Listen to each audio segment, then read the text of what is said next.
Hello, I am Gregory the Poor Typist, and welcome to another Typewriter Club Live. And this is another episode of, our second episode of Asked and Answered.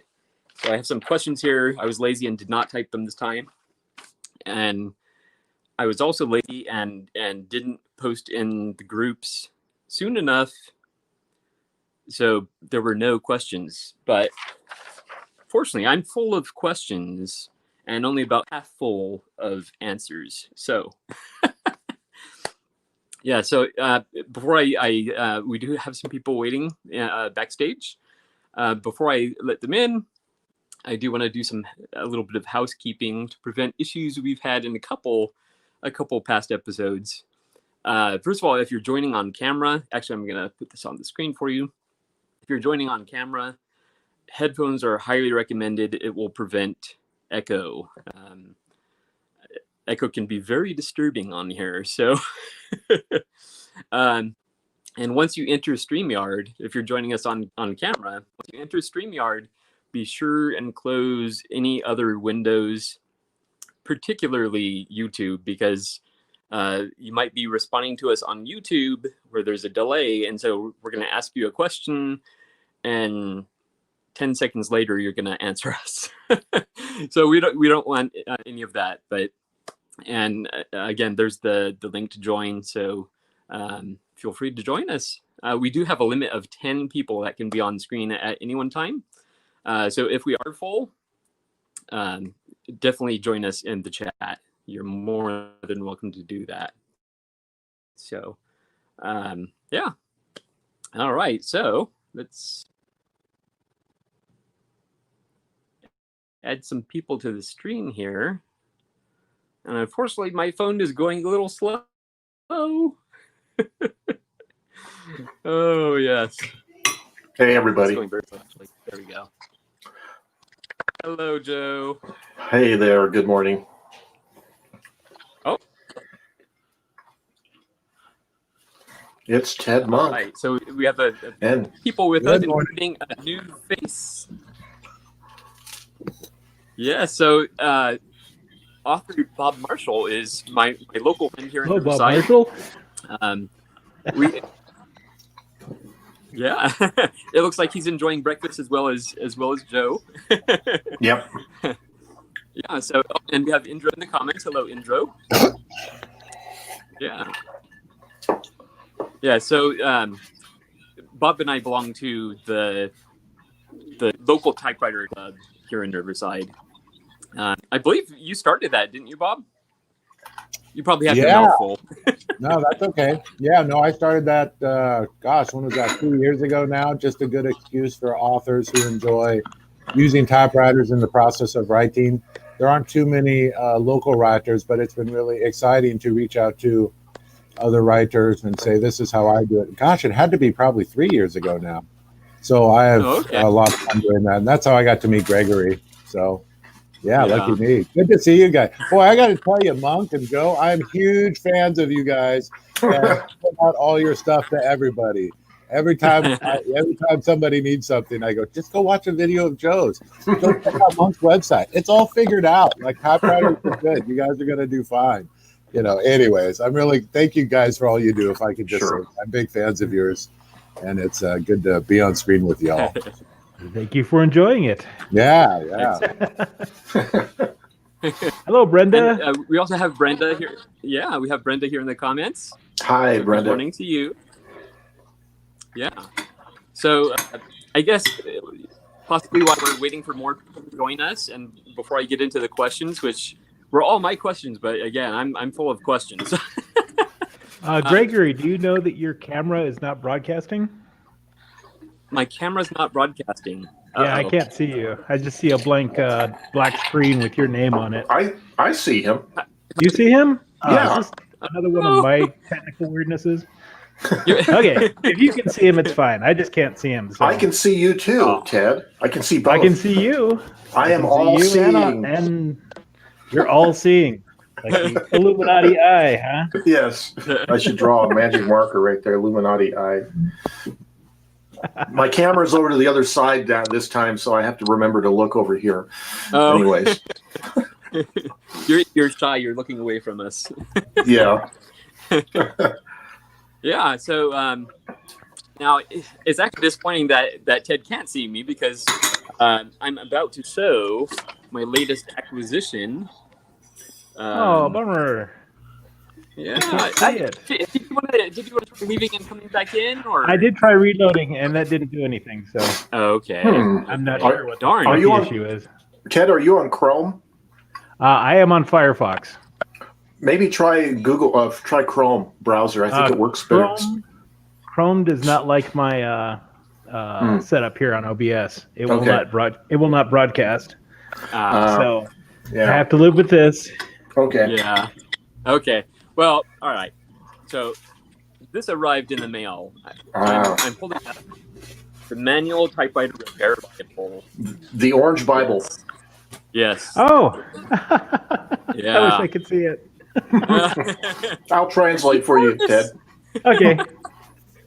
Yeah, it's enormous. So I mean, I knew it was going to be big, but it arrived like a brick. Oh yeah, so I was thrilled to receive it.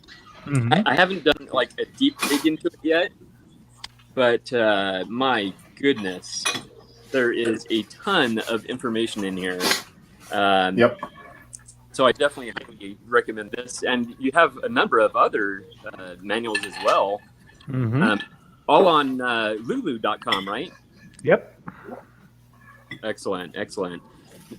So I was doing a little trolling on Google Books and also on Project Gutenberg, looking for books about typewriters, and I found, like particularly on Project Gutenberg, I found a few typewriter-related books, and obviously these are books that are out of print. They're in public domain. Maybe you should consider adding some of those to your little store there. I have done a few, or a couple anyway, and nobody wants them. Yeah, I there's actually the Mares 1909 Mares is reprinted there on my store, but I've had 2 orders in about a year. So Okay. the demand is very low for that, and since they can get it for free, why bother? I know, right? Yeah. So I have my copy in print, so that's really all I wanted. So yeah, but yeah, I'm gonna see if there's print copies available of some of these books. There was one. I'm forgetting the exact title now. It was on Project Gutenberg. It was something about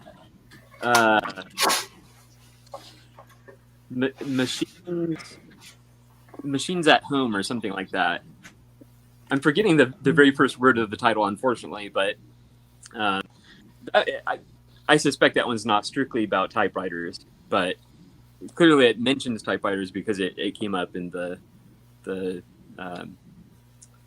search that I did. So, all right, the next thing I'm going to show is my latest acquisition here.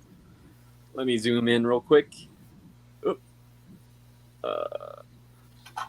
All right. So this is my Royal Companion.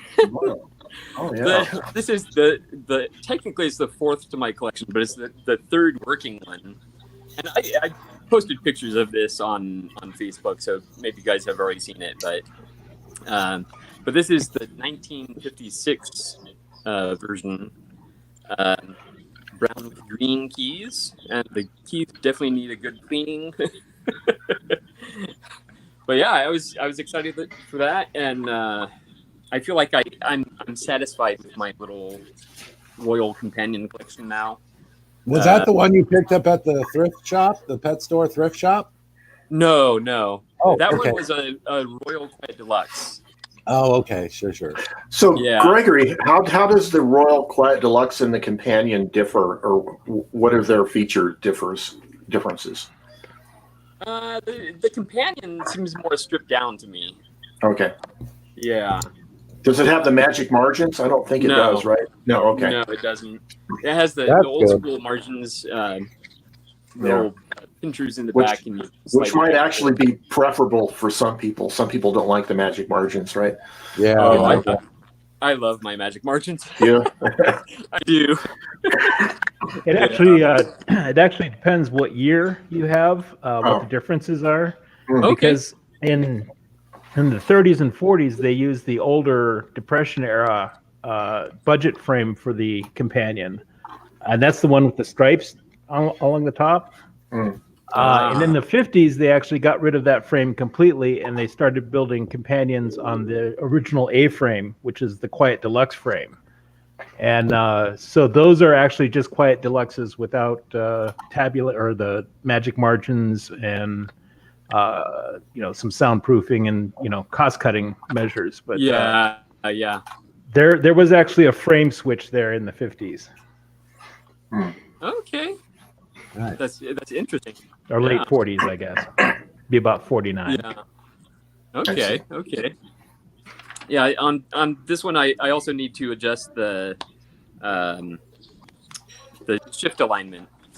I think it's the uppercase that is actually sitting a little low, because on my type sample here, it probably won't come up too good on the camera, but let's give it a shot.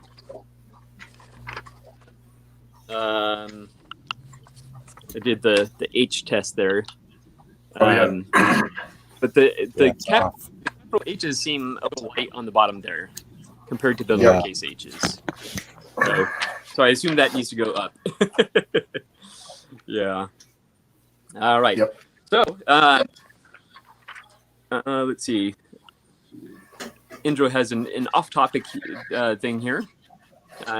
He says, "Congrats with the election results. You could talk about the U.S. system, but it works. It was very interesting to follow here for the days, and it was a little stressful here. So Yeah. Interesting is one word for it. yeah, it was, In the Chinese sense. Yes. Yeah. yeah. I have a friend I used to work with who is a arch conservative, and he just texted me this morning about all the supposed election irregularities and all this, and I'm like, oh, I don't want to hear it. Oh well. Yeah. All right. So we do have my questions here, and a lot of these questions are actually on the more philosophical side, as opposed to specific questions about issues or that kind of thing. The first I'll start with is, what is the best typewriter for a beginner? I would straight up say like a Royal Mustang or a Brother JP1 Silver Seiko 700. Any of those little Japanese subcompacts are usually very, very reliable, very simple, easy to carry around. It's a good experience, good typing experience.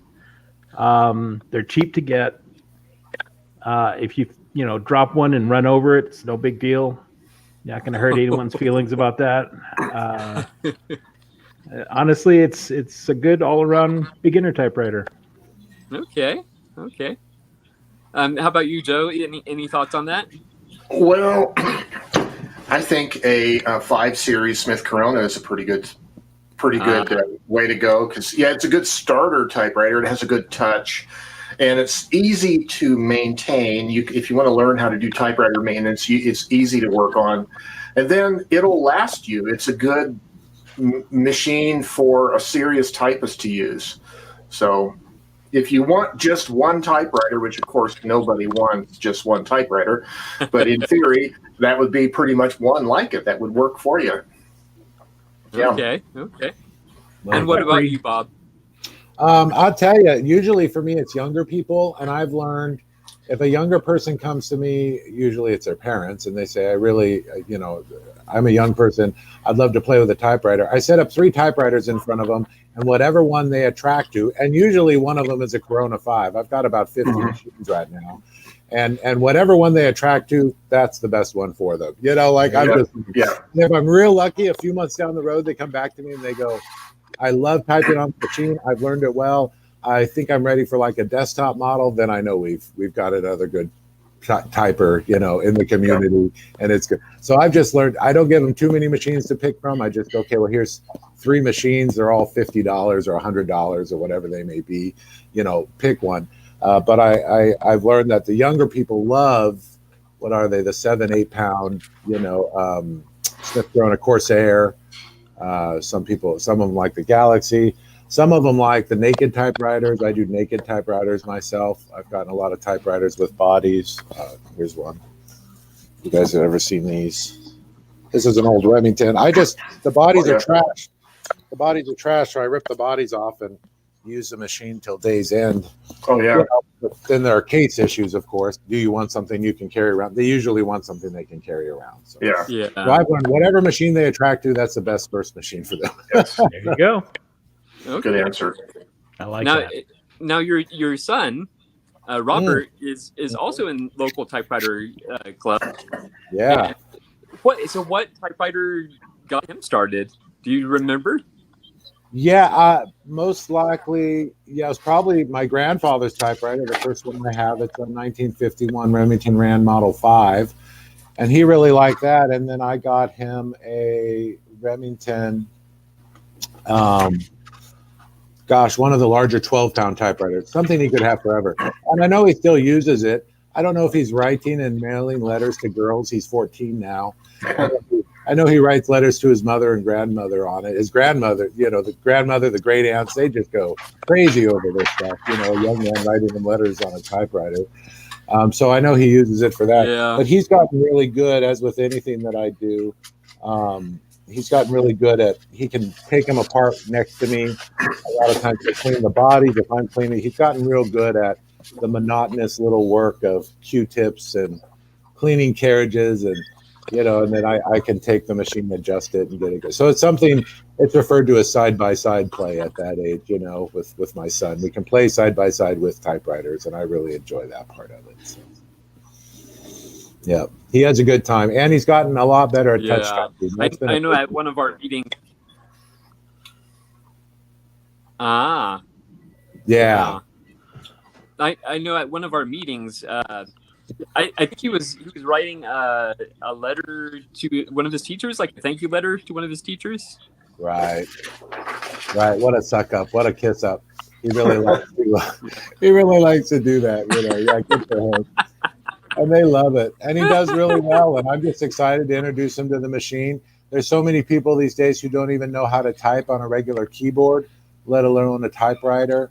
So if you can get them from keyboard to typewriter, and they can move back and forth and figure out their preferences, it's really a big deal. He's a big gamer now, so I think he's gone through 3 or 4 electronic keyboards on the computer, figuring out which one he likes best, because he knows that there's a difference now, just like with typewriters. So he's having a lot of fun with that.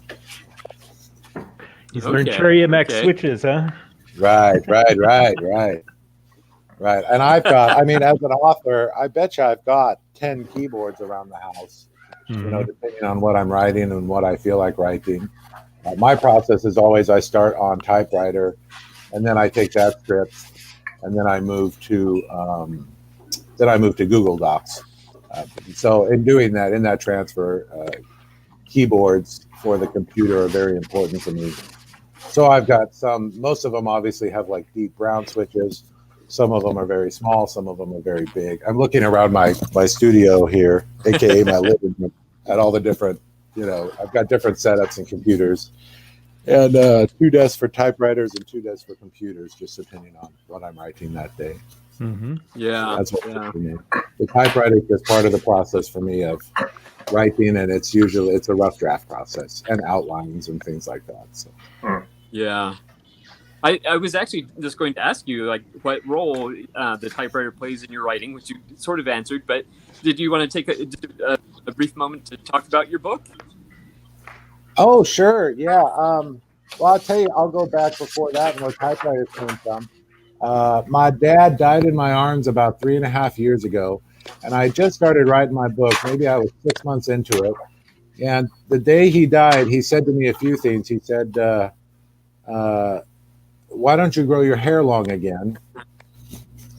And then he said, why don't you use a typewriter in your writing for rough draft? It would be really great to have that process. And I thought, nobody uses typewriters again, old man. At this time, he was 66. Like, what are you talking about, dude?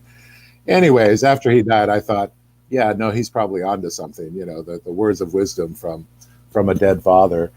So I got a typewriter, and I enjoyed it. And naturally, I'm a mechanic. I rebuild and race motorcycles. So the mechanics of typewriters really excited me. And it excited me, too, that I didn't have to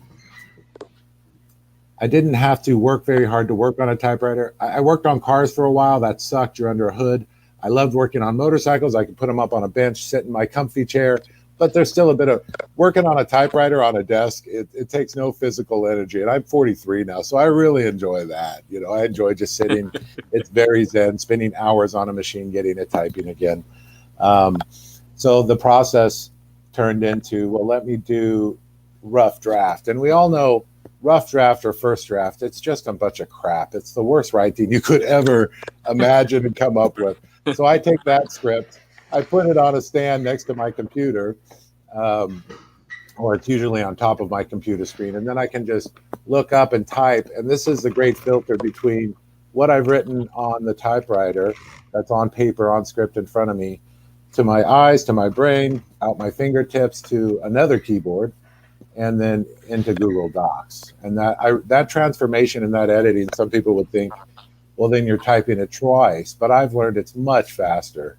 It's probably a quarter of the time as opposed to moving sentences around and trying to move paragraphs around and cut and paste and blah, blah, blah.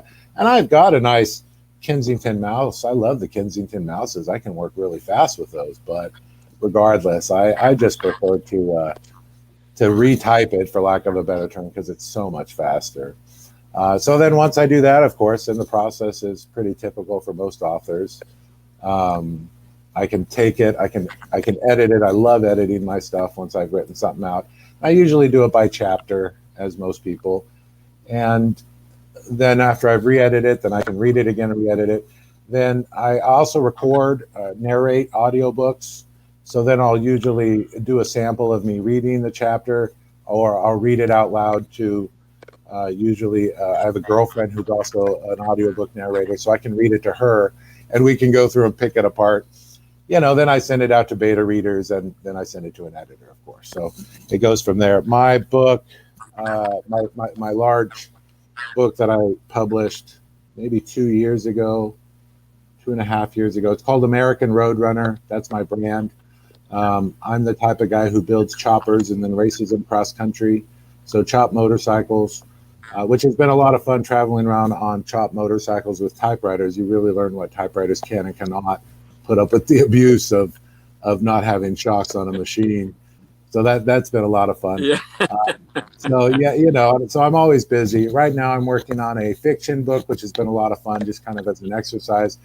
But no, I'm writing a sequel to American Roadrunner. So it'll be American Roadrunner 2. Hopefully that gets out in several months. I really enjoy the process. Hey, so, Joe. Hey, Bob, have you ever seen a chopped Honda Goldwing? Yes. I've actually. Those are fantastic. Oh, right? I'm a huge fan. I own 2 Honda Goldwings myself. I might own 40 motorcycles like I own 40 typewriters. Yeah. No, I'm the biggest Goldwing fan. Yeah. I mean, those inline engines and, the Honda smoothest. Anyways, that's another subject. Oh, yeah. No, we can talk I'm a huge, we can talk for days of motorcycles. I love a big naked Goldwing. They're so beefy and kind of square and boxy, but they're good. And fast. And fast. They're so fast. I've gone so fast on. I've got a Goldwing I'll pull a trailer with and put a small Honda Rebel on the trailer, so I can do little bike races on the little Honda Rebel. So I'm a big Goldwing pulling a little Honda Rebel. It looks ridiculous. I love it. Oh, wow. Yeah, get out and ride. Enjoy the road,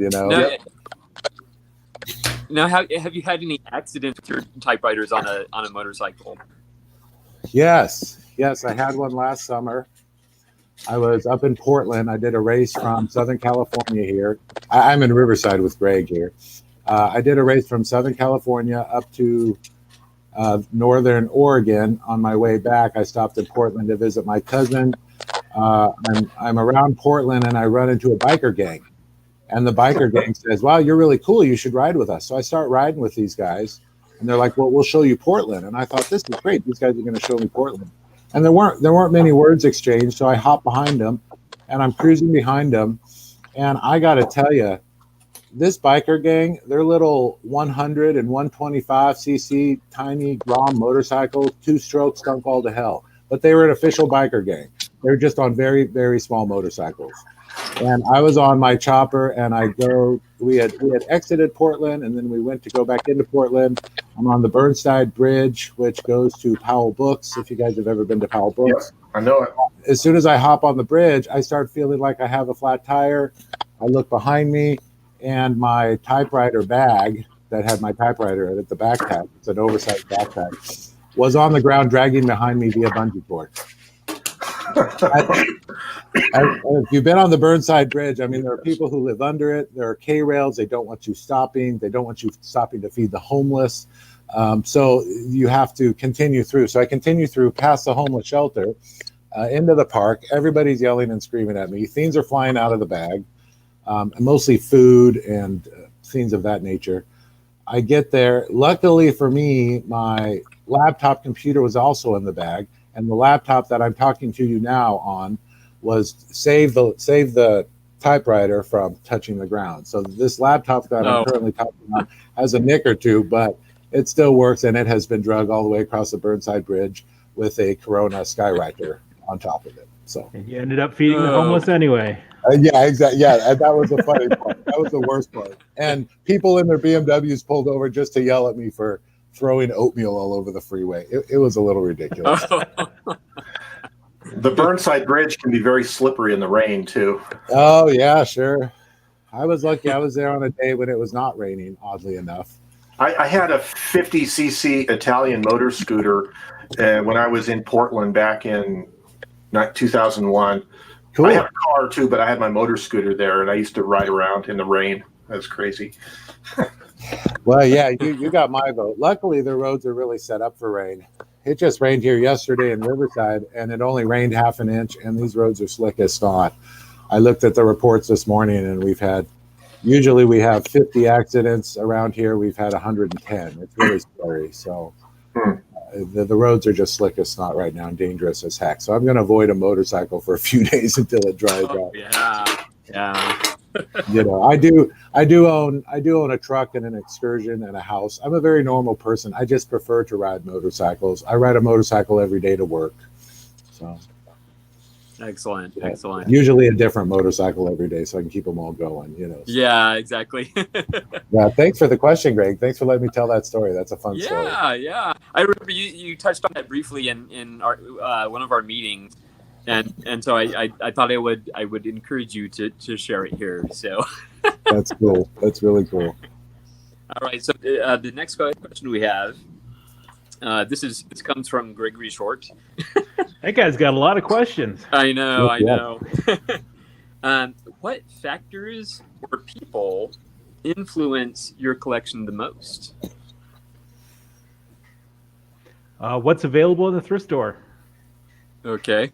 That's a good. Pretty much is what I buy. Yeah, that's an important factor. I think for me, it has a lot to do with price. You know, I'm the poor typist, so I have to keep it realistic. A couple I've stretched the budget on, but I've ended up with some. Like my brother Charger 11, $8. You know, so that was great. And it's a good little typer, but. Nothing to write home about. You can write home on it. Yes. How about you, Joe? Okay, what was the question? Sorry. I'm busy drawing something while I'm listening to it. Sorry. Multitasking.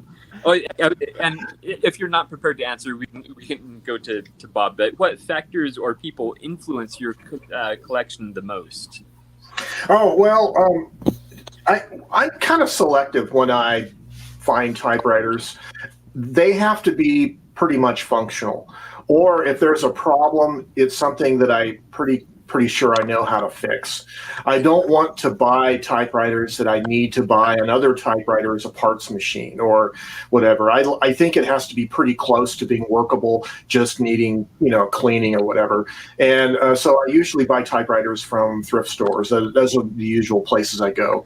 And I like the whole discovery process of finding a typewriter at a thrift store. It's very exciting. In fact, there are a number of thrift stores I go to that I can tell you which machine I bought at which thrift store, and when I go into that thrift store again, I sort of remember even which booth it was that I found the typewriter at, that kind of thing. But usually it's about functionality, and then it's really about, is it the kind of typewriter I want? If it's I don't know. I kind of like medium-sized portables and ultra portables, right? But they have to be. If I find one of those late model Royals that are made in China, I have found them, and I haven't got them. They're very, very poorly made, right? Like the We Are Memory Keepers typewriters. Yeah, if I see one of those, I'll just sort of tinker with it and feel how flimsy it is, and say, yeah, there's a good reason I'm not buying that. Yeah, I always find it funny how you'll see We Are Memory Keepers like on one of these yard sale apps, and they think that it's a collectible item, and they're asking like $300 for it. And it's like, okay, first of all, it's a very modern typewriter, and it's a very bad typewriter. Yeah. That's probably what they paid for it, though. So you can't blame too much. Yeah, true. That's true. Trying to get the money back out of it. Yep. And what about you, Bob? Yeah, anything Joe Van Cleef has video on, I'm probably going to purchase it, because if he's recommended it, it's got to be pretty good. I even have a small collection of electronic typewriters. He did a great video on that. Oh yeah, and a thermal typewriter. I'm like, I got to try this out. This guy's digging it. I bet you I could dig it. They're so fun. Yeah, exactly. And I haven't used them like I thought I would use them, but that's okay. The problem with typewriters is that we don't get to try them out before we buy them. We don't really have a way. There's not sales counters full of them. So sometimes I've just purchased machines just to see what it is. And I've learned what I like and what I don't like. Believe it or not, I've never found an Erica that I like. Go figure. Maybe I haven't found the right one yet. I'll give it time.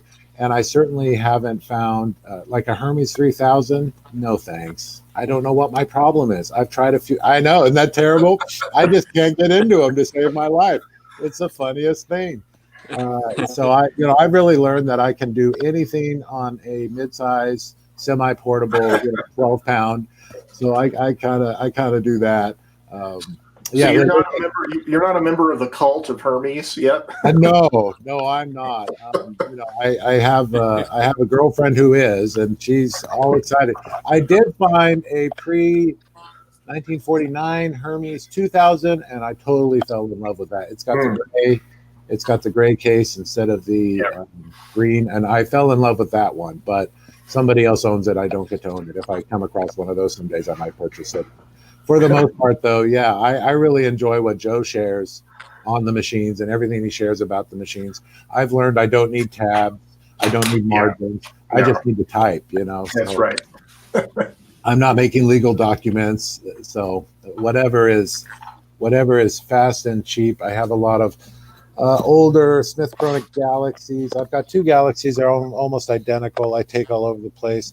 I have a faucet I've been loving on lately for some reason. Of course, I have a naked Remington. I really do prefer the larger desktops, though, with the big round glass keys. That's my favorite. But I can't take one of those on a typewriter yet, or on a motorcycle yet. So maybe a trike. Put it on a trike. Right. I always thought it'd be great to build a typewriter into a motorcycle, bring a seat, park the motorcycle next to a beautiful scenery cliff roadside somewhere, and then type on the back of the motorcycle where the typewriter is while I enjoy the view. I haven't put that yet, but I might someday. You could mount the typewriter over the gas tank on a bracket. Right. Be right there. And just sit and type and enjoy the pretty view and go through the paper. Yeah, that'd be a lot of fun. I'll get there someday. That would be a lot of fun. Everyone always makes a joke in my writing community As an author, I also do a motorcycle show, an audio show, a podcast.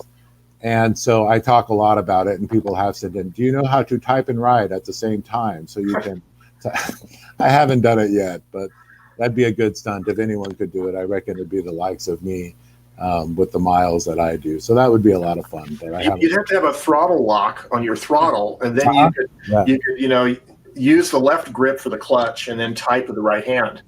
Right. Right. If I can get a straight road like Highway 10, not Highway 10 or a great part across Interstate 40, I should say Interstate 10, and then have the throttle. Most of my bikes have throttle locks, 5th gear, doing 75, 80 miles an hour. Find a way to mount the typewriter. I bet you I could type. I might do it someday as just a commercial deploy. And get a GoPro camera and make sure you film it for everybody. Yeah. Right. This is how you type in one. The question is, would that fall under texting and driving? That would be great. What a great ticket to get. Oh, I love it. I'm sure it would. I know. Huh? I mean, typing and driving, is there? Yeah. Has there ever been a law about that? That'd be funny. I wasn't texting. I was typing. There's a big difference, officer. That's right. Yeah. Just tear off sheets of paper and throw them out. In California, I could get a big littering ticket. It would be littering. Oh, yeah. There's some good comments I noticed, Gregory, on the public comments. There's some good comments there. Yes. Yeah, I've been putting some on the screen. Yeah. Yeah. Well, anyways. Yeah. So, let's look at the next question, and I'm gonna pose this one to Ted first. Uh-oh. And well, it'll become obvious why, because we know Ted as the Reverend Theodore Monk. So do you preach the gospel of typewriting? No, I keep it to myself entirely. I never tell anyone because it's like a shameful thing. No, that's a joke. That's funny. No, I kind of spread it far and wide, and I take typewriters places that people usually don't really want to take typewriters, and sometimes embarrass myself, pulling out a typewriter in a meeting at a restaurant or something, which of course hasn't happened lately, but I'm known as the guy who'll whip out a typewriter and just start typing for no reason at all and start ignoring people, and it's just what I do. Roll with it. Okay. And and the second part the second question related to that is, has anyone in your real world, as opposed to online, been influenced by your collection? There's a lot of people. Pretty much everyone I know has gotten at least an offer of a typewriter from me. Most of them have actually gotten typewriters from me, of which some people take to it and some people just kind of put it on a shelf and pretend that it's just a decoration, and that's it's fine with me. I don't care. They showed an interest. If they show any kind of interest at all, just a glimmer of interest, I'm going to get them a typewriter, and they're going to take it home and do something with it. I don't particularly care what. So that's in my real world. Yeah. And of course, lately my real world has been pretty much constricted to online. So there's not a lot of that going on right now. Yeah. And what about you, Joe? Joe's not listening to us.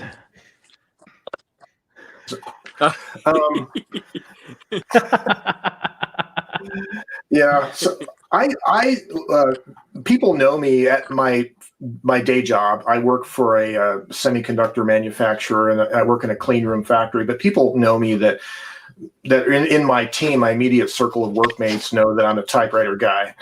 But I don't try to necessarily evangelize them or anything. They just know that it's just a quirky hobby, like other people have quirky hobbies, So, and they know I have a YouTube channel, but they probably don't know the extent of it or whatever. So, That's fine. Yeah. They don't know how famous you are. I know how famous I am. That's right. A star. Oh, we have Brian Good joining us in the comments. Oh, yeah. Hey, there you go. But that was actually a trade. I traded him a Brother JP4 that I was interested in checking out for a Royal Apollo, which is actually a surprisingly good little electric plastic typewriter.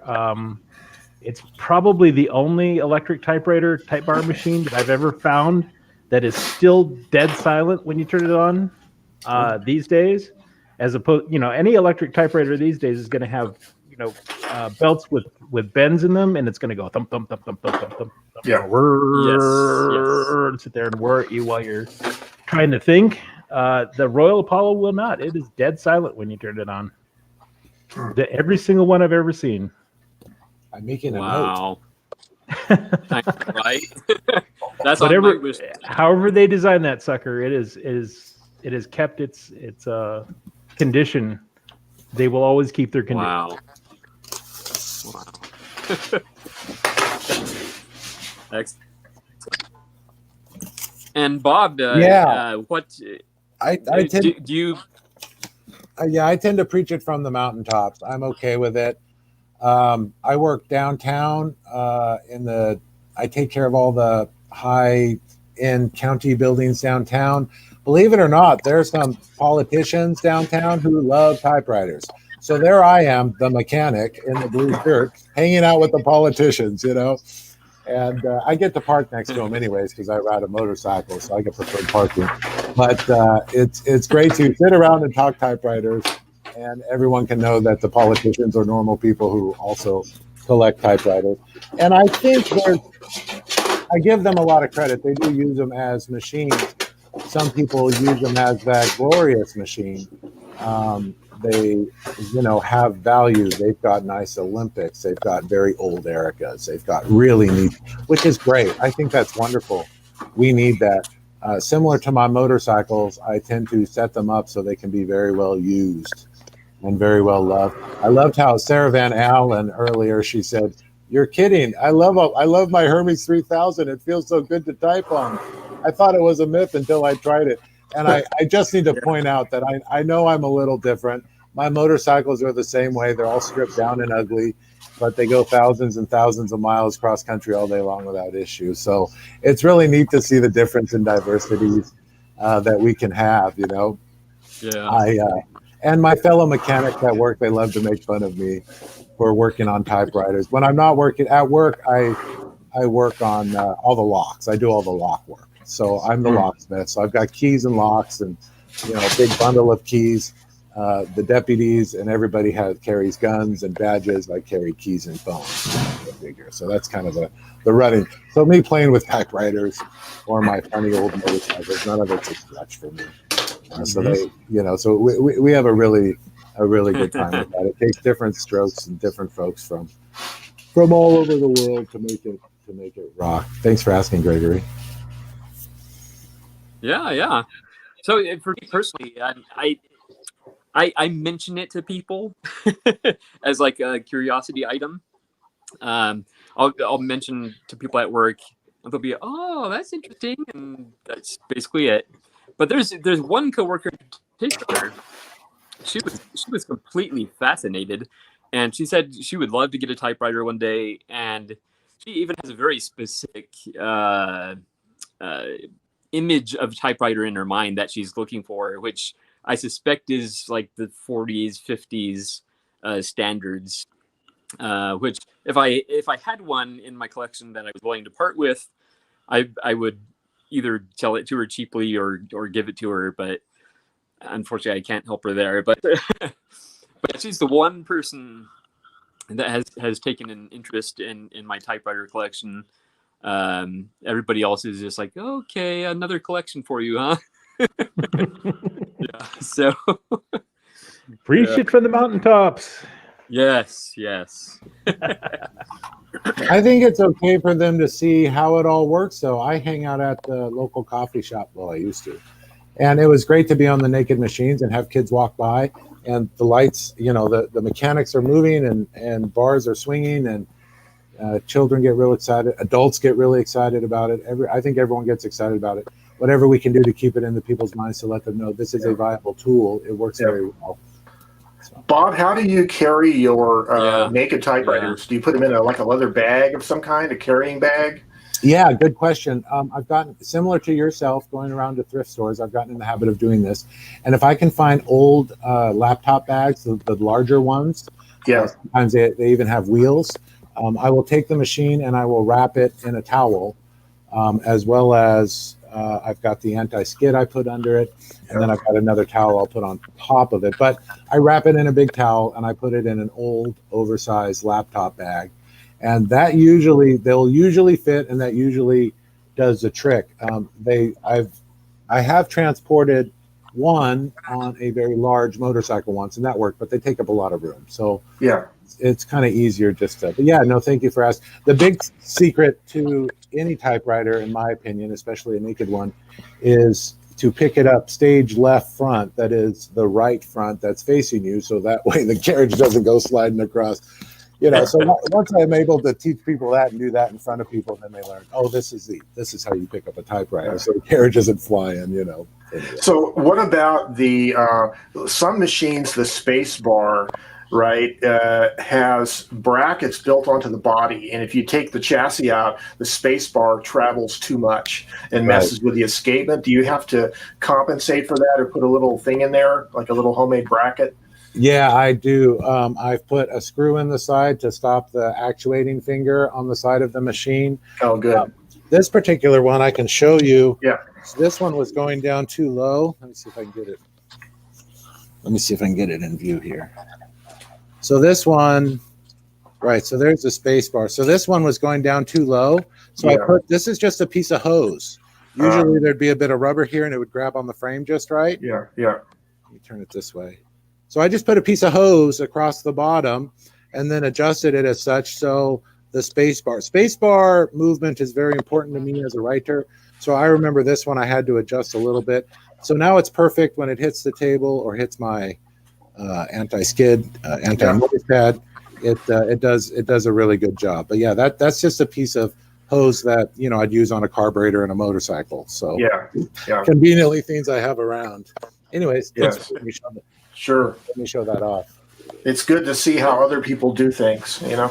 Yeah. No, I do have to customize it, and it depends on the machine. I just made naked a Royal, I forget the name of it. It had a white and gray body, kind of I think it was a 68, 69. That's what Monk's website told me. Royal, but same thing. I had to really build something to make it work. That way all the tension is up front on the linkage, and I don't mind adjusting the escapement, but I'm certainly not going to modify it, you know. No. Right. It does so little to do so much. So it's good. I used to have the naked Hermes 3000 that I actually gave to my friend Kevin, and he put it back into the original plastic body. And now the custom box that I made for that typewriter, he's going to use it for, I think, a Voss or something like that, or maybe it's the Torpedo that doesn't have a case of its own. So anyways, so I have had a naked typewriter. I actually like them. I like them, yeah. They definitely look smaller outside of their body than they do, you know, otherwise. Oh, I think that's important. This case that you made, was it wood or was it? Yeah, it was oak, and it had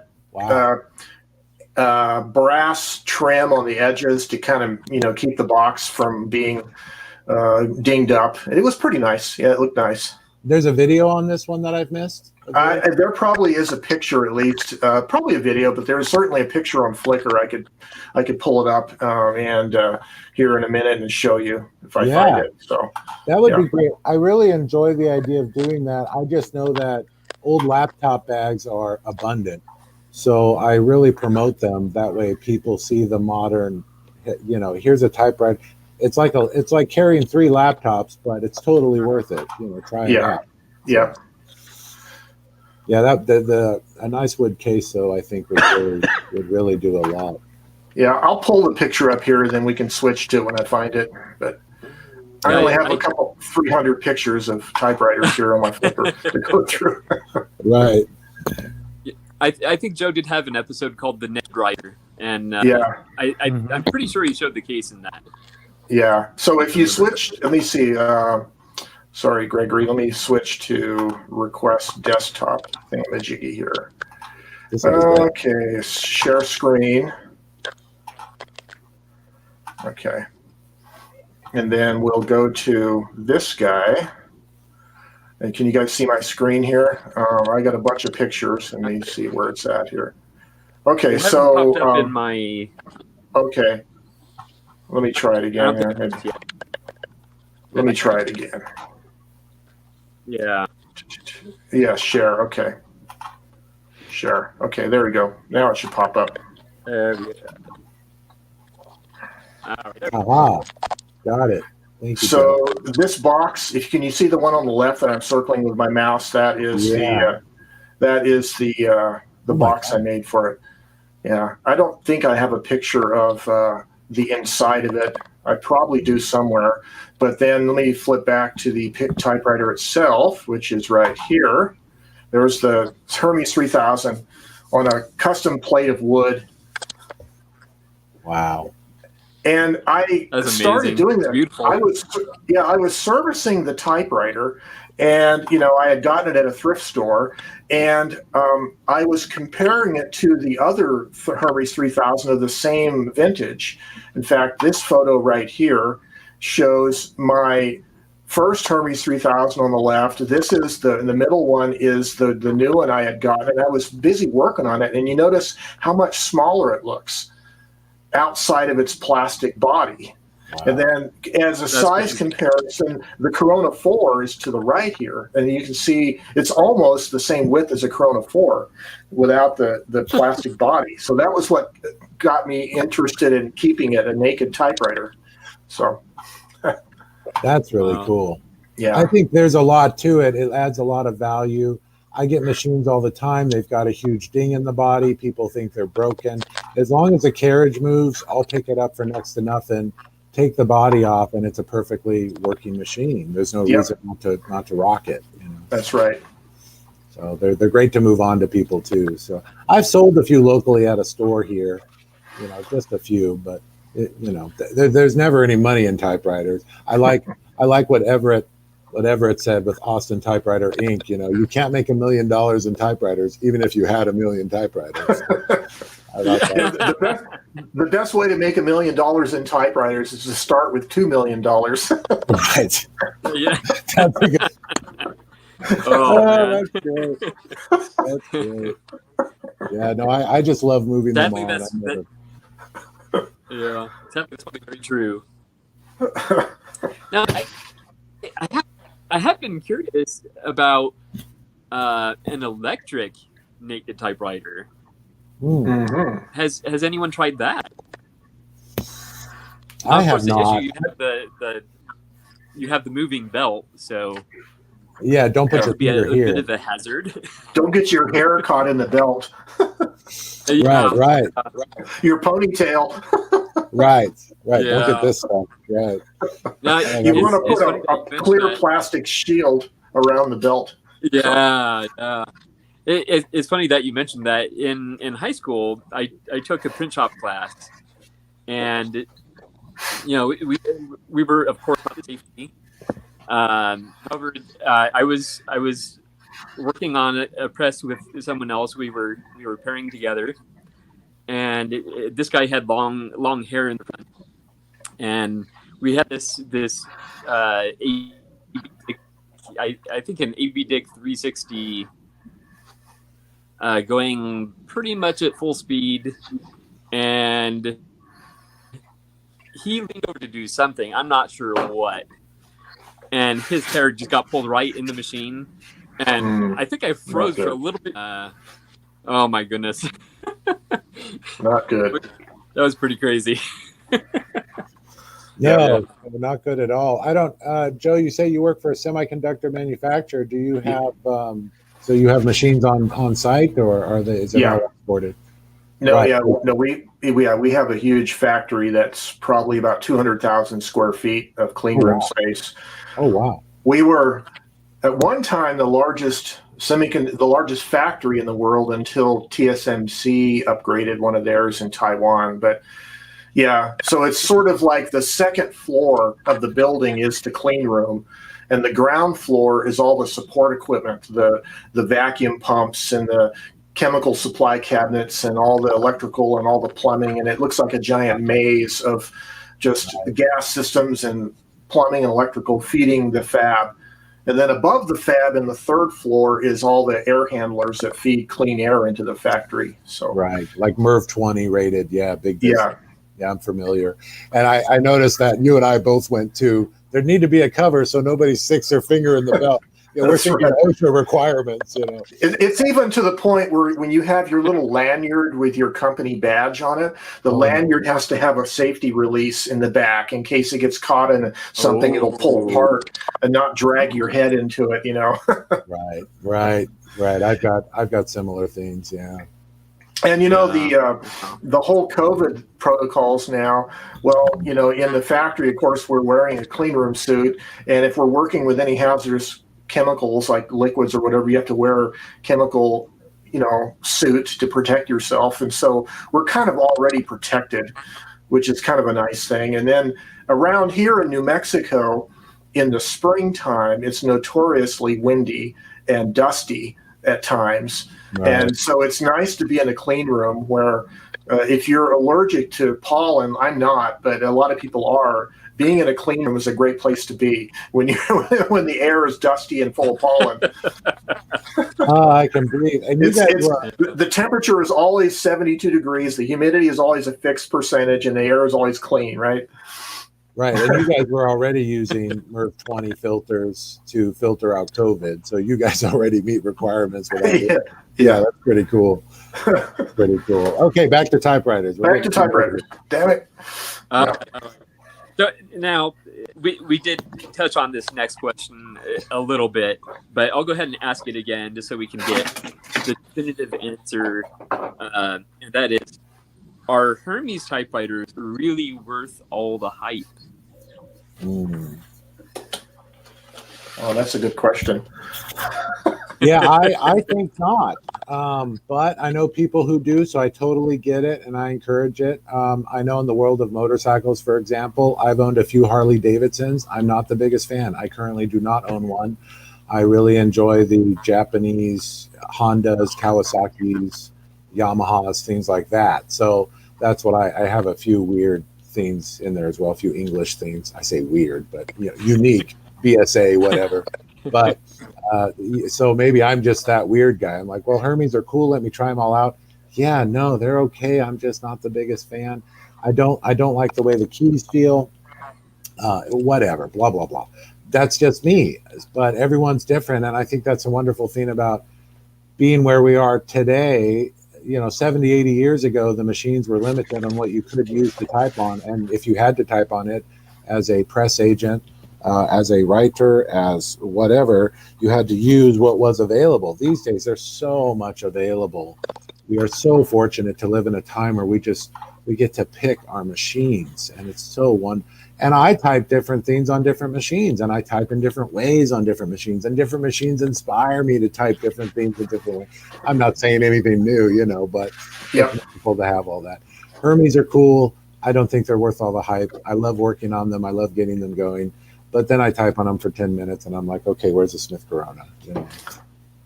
Well, if a Hermes 3000 costed the same as any other medium-sized portable, then I think they would be considered a pretty darn good machine. I think probably the Olympias may be built a little better, but the touch is different on an Olympia than on a Hermes. And I would sort of rank the touch like between Olympia, Hermes, and let's say Olivetti.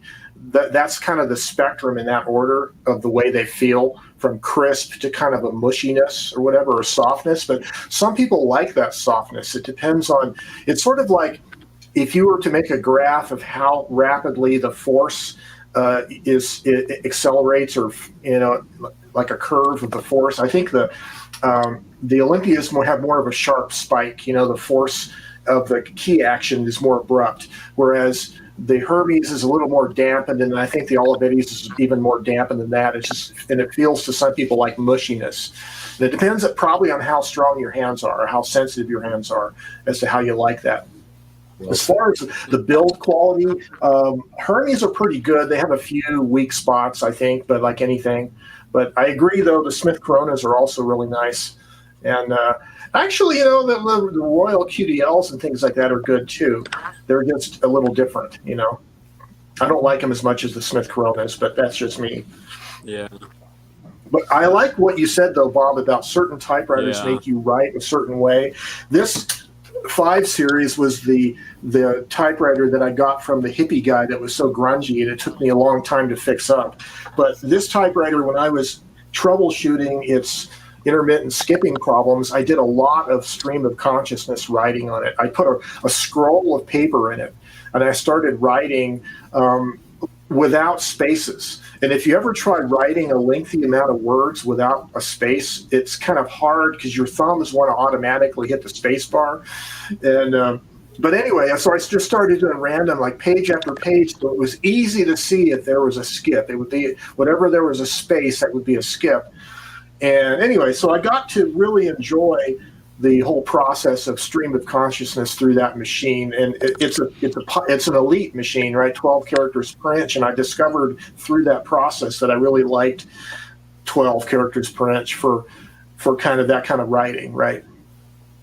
And anyways, yeah, so there you go, Sarah. You have you see the same kind of a hierarchy of touch. Yeah, no, you're absolutely right. Yeah. Thanks for sharing that.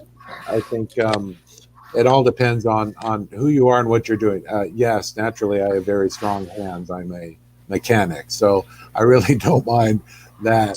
I wouldn't mind stopping. Does anyone else do this? After 20 minutes of typing, I do this exercise, and you got to be very loose about it. Anyways, I do that, and then I also put my hands in my lap and let the blood flow go back about every 20 minutes, just for I do this. whatever. So it doesn't matter. Well, there you go. You know, that's Bob. It's a great question you asked, because at my workplace, they're very keen on safety. The company I work for has a really high safety culture. And part of the safety culture is now about ergonomics, or has been for a long time, right? A lot of people that work primarily in the office areas on computers, like the engineers and stuff, they spend a lot of time on a keyboard. And so ergonomic problems with your wrists, carpal tunnel or whatever, is a real issue. And so I've thought over the years, since I've been into manual typewriters, how would a modern ergonomist look at a manual typewriter? You know, and that is interesting, right? Because it's a different action. It's sort of, you have to hover over the keys a little more so you can get some finger force. And they would probably look at that and say, "Oh, that's totally unergonomic." Right. And so I'm a musician by education. So compared to playing the piano, playing the typewriter is much easier. So I'm okay with it, but I can imagine, there are other you don't have to stretch for those, getting an entire octave or something. Way over here, way over there. Yeah, exactly. You're not there's no switch of position. It's great. Yeah. It's like basic piano all the time. So I really enjoy that part of it. Well, I generally on a typewriter end up typically typing pretty much like two-fingered. Sometimes I do my weird typing style where it's sort of touch typing on the right hand and single-fingered on the left, only because I'm dominantly right-handed, and my weaker fingers on the left side will cause mishits of the A and the S, and some of those keys on the far left, because my left hand is much weaker than my right. So I just generally use the stronger fingers, and as a consequence, I'm not touch typing. I'm looking at the keyboard back and forth. But that's kind of the way, it becomes easier to type a lot that way, because it's much more ergonomic with two fingers than trying to touch type. Yeah. Well, that's a good point, and we're all different. And I know when I met Gregory, I thought, and Gregory's a voracious typer with two fingers. It's wonderful to watch. It's very exciting, because I've seen most people are like you, Joe. They're just kind of moving along. Gregory's flying at 150 words a minute with two index fingers. It's amazing. Yeah. So everybody types differently. It's very exciting. What is Ted doing there? What are you doing, Ted? Typing on my cat. Your cat typing. Oh, there she goes. That reminds me. I was doing a little research for this episode, and for an upcoming question, and apparently, Jerry Lewis had this routine he would do that involved typing. Well, pretend typing in there. Unfortunately, I didn't have time to watch the clip, but I suspect it's a little humorous. So, Yeah. but that's what that reminded me of, Ted. Yeah. Typing on your cat. Yes. Yeah. Plus, the cat probably likes it too. So I get comments all the time All on my right. YouTube channel, and one of the comments that came in yesterday was about somebody who was having skipping problems on the letter A. And the first thing I asked is, "Are you touch typing?" And of course they're touch typing. Are you right-handed? Yes. Because that's the whole thing, right? As I said this a million times before, but if you're right-handed, that means your left hand is weaker, and the letter A is the third most frequent letter in English, and it's typed with the weakest finger of your weakest hand. So, of course, you're going to mishit the letter A and cause skipping issues or whatever if the escapement, if the action of the machine is not perfect, right? So, and that's why I always recommend, do this. I can type pretty damn fast on a computer keyboard, but for typewriters, if I want a good imprint, I just two-fingered it. Anyways, that's me. For those Yeah, with yeah. mechanical skills, you can actually adjust each key individually on the escapement. So, Oh wow. if you want to work at it, you can tune a machine exactly to your touch.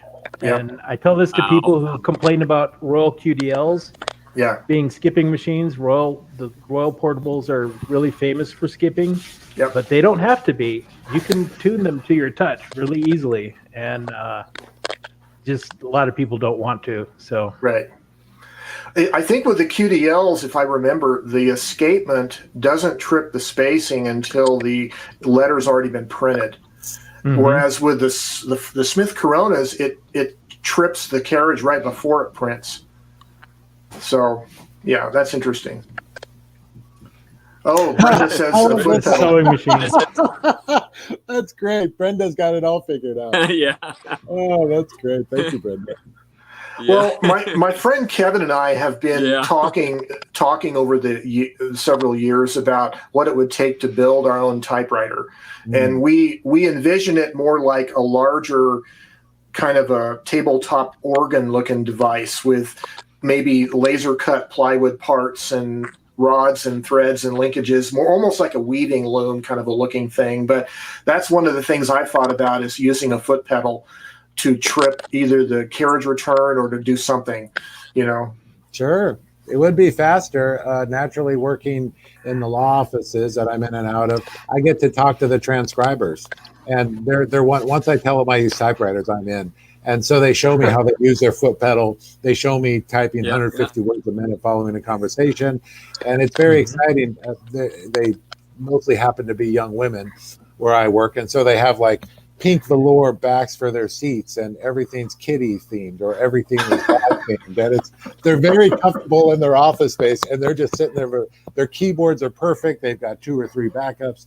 It's very exciting to see. They don't have like Harley Davidson death skulls. No, not yet. Maybe I should bring one. And iron crosses. Oh, yeah, right. Well, that would be my desk. Yeah. Yeah. I'm just kidding. I know. That is funny though. Our Greg. Sarah Van Allen is a transcriber, so she Oh, talked a okay. little bit about the use of the foot pedal and that. So, Yeah. yeah. It'd be exciting to get Yeah. all her take on it. I think foot pedals are awesome. I wish I could use them. I've been trying to set one up to use it in my recording studio when I'm editing the books that I narrate. Yes. I have an Olympus micro cassette transcriber that has a foot pedal. And I had it set up on my desk here for a long time, but I quit using it because the one flaw of the design of that tape transport is there's a tiny rubber belt that's a triangular cross-section belt. And you can't get those belts. Nobody makes a triangular cross-section belt anymore. So anyway, that machine is kind of, anyways. That's a hard one. Yeah. I hate when they do that. Wow. Yeah. But yeah, those transcribers are fun. So I do just want to pose the I do just want to pose the question to Ted because I think he was out when we started the question. But are Hermes typewriters really worth the hype? You asking me? Yes. They are worth the hype. They are a very distinct typing experience that many people really love. The user controls are a bit confusing, which a lot of people don't like. They can be delicate in some ways. The margin system is very delicate and is often broken. They are usually not skippers. They're not, they don't. They're very, very solid machines. Otherwise, other than the margin system. So I think they are worth the hype. They are not especially rare machines. They were imported into the United States through the 50s and 60s and 70s in very large numbers. So they're not hard to find. I think they're a little overpriced because people think they are rarer than they actually are. I like to touch on them occasionally. I don't find myself pulling out my Hermes 3000 very much. It tends to be more kind of a dessert machine than a workhorse. Like, I'll pull this machine out all day long, but I'm getting static. I'll pull my JP1s out or the Smith Corona 5 series every day, and I'm getting all kinds of weird static. Yeah, we're hearing it. It sounds cool, actually. You sound so much better, Monk. The aliens are trying to communicate with us. That's right. But I think they're worth $50 to $75. I don't think they're worth $300, $400. That's my take on it. Okay. Well, I think it's all Larry McMurtry's fault. That's what he was saying for them.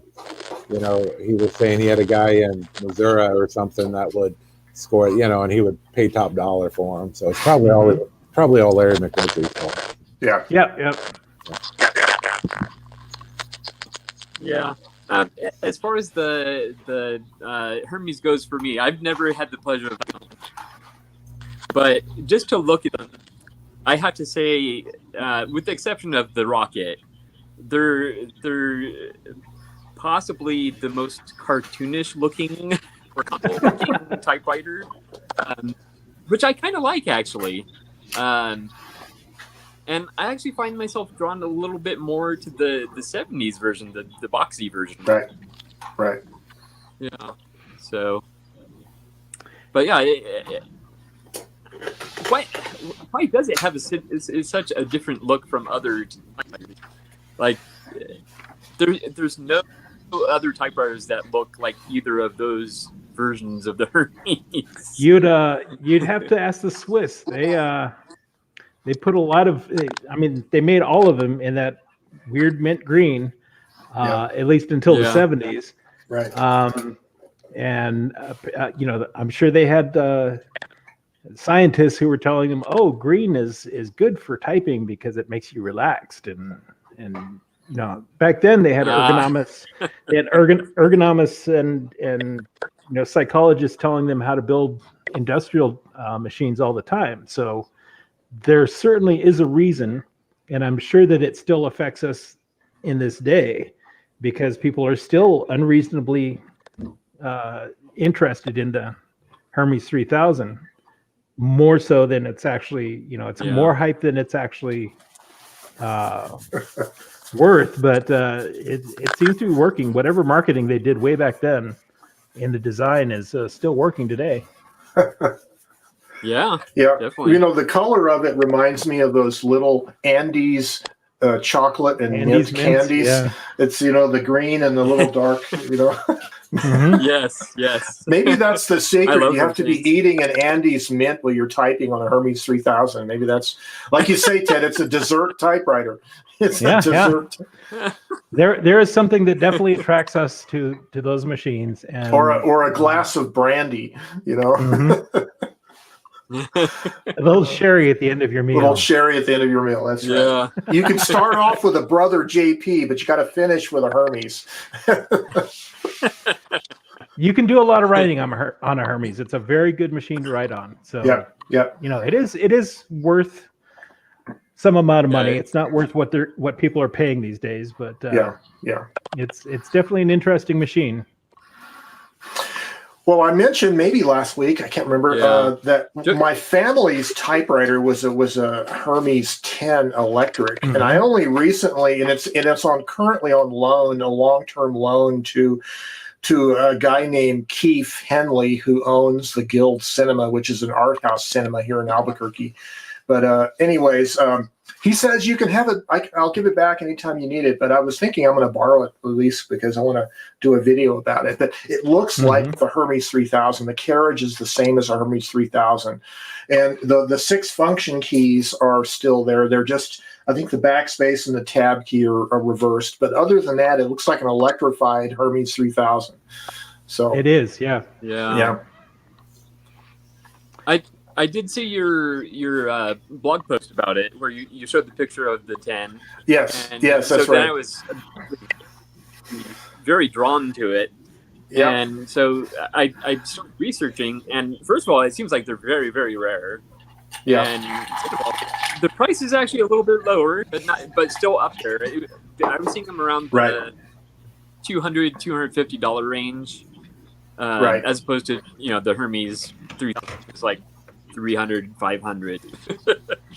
So yeah, but my experience or my memory of using it was on a wooden desk at home, and I remember it when you hit the shift key, it power shifts the carriage.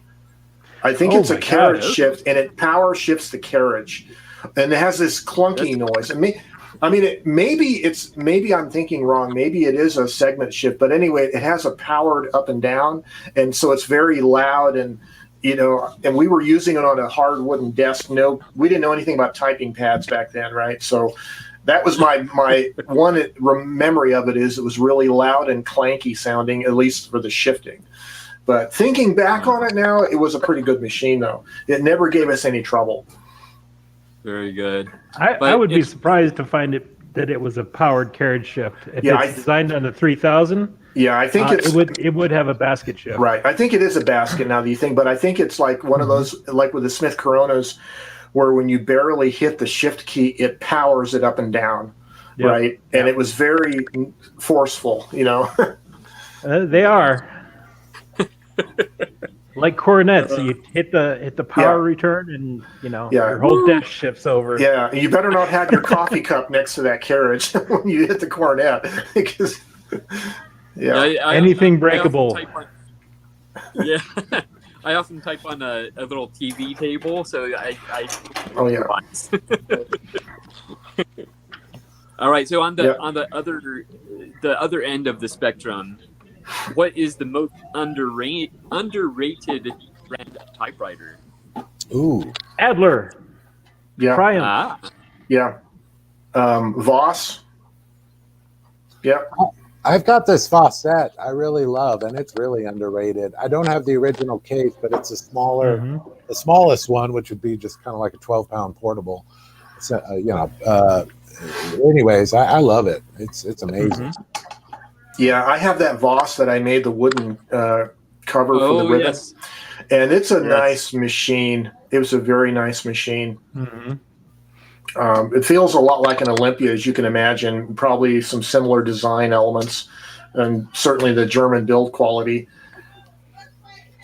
So John is asking. Oh yeah, there you go. Oh, that's StreamYard. Yeah. Yes. Your tip, John has a tip. In the morning there. Yes. Super early in the morning where John is. probably what 3 o'clock or something like that. Wow, yeah, Oh, Japan. Yeah. So thank you for joining us on. Yeah.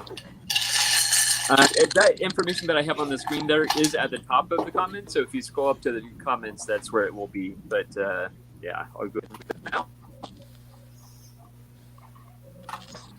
Hopefully, there we go. All right. So and then let's see. Oh, okay. It's only 2:20 a.m. in now, so that's not bad. John should be wide awake. So you're either getting to bed later or getting up early. Yeah. Exactly. The bars are just letting out. Brian Good said, yeah. Let's see, Brian So says Brian that Good the says- Antares is underrated. Yes. Yes. I believe that's true as well. Yeah. Let's see. I was trying to think of another one. Let's see. Triumph. Oh, Swissa. Another Swiss-made typewriter that is not common at all in the United States. I had to get mine shipped from Switzerland, but it's a beautiful, very tight, very, very well-built typewriter. The Piccolas, and I have a Junior. It's a kind of a smaller. It's not quite the size of a medium-sized machine, and it's a little bigger than a ultra portable. But they are really, really good machines. I love mine. So, Gregory, maybe you can put the link for John into the YouTube description, because it looks like you can't scroll up to the top. That's what he says. Yeah. I'm Okay. I'm working on it. Let's see. Everything's a little cumbersome when I do it on the phone. So yeah. There you go. I'm also going to put out IBM Selectric is an underrated there we go. typewriter, mainly because it's hard to keep them going these days. That's true. It's going to be one like you got to be like a motorcycle mechanic and be willing to sit there and work on it, once a month maybe, if you're going to keep it going. Or just live near Dwayne Roberts or someone like that. Or Dwayne Johnson. Someone like that who can keep it going for you. I've never had one. I've gotten to play with one. I just don't have the space for one. It's so big. I'm actually in the middle of my spare room was my typewriter room. I'm currently moving it out to the garage. So all the motorcycle stuff is going into the car covered port, and then all the typewriter stuff is going in the garage, if that makes sense. So I just don't have the room for an IBM Selectric. I hope at least your motorcycles aren't going into the kitchen. Right. No, that's I've seen that. Hi, John. Hello, John. Morning, John. How you doing? It's Yeah, another one of those days when I just happened to be, finishing up my work day, and I said, "Oh my God, you guys are on! I have to join you." Yeah, welcome. And speaking of my, one of those underrated ones, this Gaussian Tippa that I got from John Lavery down in Australia. That's definitely one of my favorite machines now. That is such a sweet typer, so small and so, and he really worked it up. It was kind of broken, and he fixed it for me, and that's really my favorite right now. Very cool. A lot of people love those. Yep. They're great. I have to apologize because I keep sort of dive bombing your meetings without really knowing what the theme is, and then I could probably talking a bit out of context here, so I'll just try to listen for a while. Answering questions. So if you can answer questions, you know the topic. Yes. Okay. Yeah, Brenda's asking about the Royal Aristocrat. Wow, I need better glasses. Aristocrat. I bought mine for the typeface, but I do like the feel of it. Well done. I wonder what year it is or what era of Aristocrat. Yeah, if only we had a website for that. That would be awesome. I know. Gee, I wonder where you could find that. The same. Something right there under you there, Reverend. I'm so thankful for Ted's Let's website. see. Here it is. Oh, new machines. Look at all these new machines. We passed over 13,000 galleries so far. Wow, that's last amazing. week, so we have got a lot of machines to look at if you want. to look at machines. One Miss Travis has joined us. Hello, Mai. Hey, Mike. Hey, good morning. Good morning. Well, for most of us anyway. Welcome, right? May. Yes. Is it May or Mai? Welcome. It's May, like the month. May. Okay. May. Welcome, Mary. So I was listening a May. little bit before I joined in. You guys were talking about underrated typewriters. Let's hear what you have. Well, I only have a few models to choose from. So I guess my favorite underrated, I don't know if it's underrated, but the JP1, of course. Oh, You know, the those Oh, are I brother- love those machines. These are my favorite. They're so lightweight and sturdy, and they only, no bells and whistles. Like the other episode a couple weeks ago, you talked about, what is most important in a typewriter. What are the things that you look for? And Yeah. this has no bells and whistles at all. It does have a bell. It has It has a bell. One It has a bell. bell. Ding. But no whistle. No Well, whistle. it does have the ribbon selector, so at least you get red and black. Exactly. Yes. That's Where right. that- Exactly. yeah. So that's my contribution to the underrated typewriter. Well, I think Brenda said it well. She found what she likes, and that's what works for her.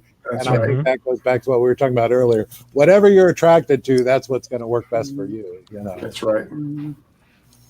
That's a combination of one, what can you Excellent. afford? Excellent. What can you find in your area? Right, And then, of course, what was it that Monk said the other episode? The key is to buy a whole bunch of typewriters and then pick the ones you like and then Exactly. sell off the rest, right? Good That's luck. my, Or that's give them my away. goal right now. I've got like over 100 typewriters, and now I've got a new Wow. person in my area, Paul de Rosario, I think his name is, and he's suddenly like, "Oh, I've got someone There who you actually go. cares about typewriters who I'm bidding against here," and he's at like $1.30, and I'm at $1.50. But I'd like to just like sell off like 80 of my typewriters and keep the 20 that are just absolute keepers. But I'm not sure if I can do that. It's a Then lot the of work. minute you do so, you're like, oh, wait. I want that one back. Not that one. So you have to buy another one. That's right. So, John, are your living conditions rather cramped in compared to the Western homes? Yeah, it depends on the city. I mean, I was in Vancouver, Yeah. and people, Regrets. Vancouver is a lot more expensive and more cramped than Tokyo right now. I'm amazed. wow. Tokyo is pretty good. Oh, But really? yeah, with 100 typewriters, it is pretty cramped. In fact, Yeah. Yeah. I have to figure out how to make furniture out of my cases. There you go. That would work better. There you go. Tables, chairs, whatever. Who needs furniture? That's right. Right. You have a whole bunch of ottomans, basically, everywhere. That's right. Yeah. Then you have to rate all your typewriters based on what There you go. the cases, whether the cases are sloped or square. All right. So Right. it leads into the next question, actually. Let's see. Oh, What is the question? exactly. Building blocks. Brian? Building Oh, blocks. Billy. Well, Yeah. Brian has a question, or actually. even like Ted, really. Look. Yeah. Yeah, there you go. Oh, okay. My composer, Mothra. Oh, your composer, Mothra? Yeah. Yeah. Oh, It would be the I most think that- scariest. there you go. Probably an electric one. It would be an Yeah. electric one, yes. I have a sneaking feeling that I think to turn the- on the me would wonderful- probably be the thermal typewriters. It Right. could be. But see, I have this sneaking suspicion that the Hermes 3000, because it's part of a cult, it's the cult of Hermes. It would rise up and enslave us. That's the payback. In some ways, Exactly. it has, at least in the typewriter community, right? Mhm. That's right. Well, keep a 45 by your desk and you'll be safe. That's right. No. So Brenda thinks her strat is 1966. Yep. Oh, okay. So that would be probably the Halberg variation of the Aristocrat. The little subcompact one that looks like the Eldorado. Right. Yeah, so I think it would be that. So actually, the Aristocrat was made in 3 different form factors. Now that I think on it, so you have a choice. So she wanted Okay. to know our thoughts on that, Yeah. that model, right? Yeah. I'm not a big fan of those Hallberg machines. Well, it sounds nice. It sounds very aristocratic. It does. Royal. Ted's Hey, got I'm to do trying- some research. I started typing Yeah. on my typewriter. It's like, don't you guys understand what I'm saying? And wondering why my browser wasn't taking any input. You need a USB typewriter. Yeah. Ted, is what you need. Royal. Aristocrat.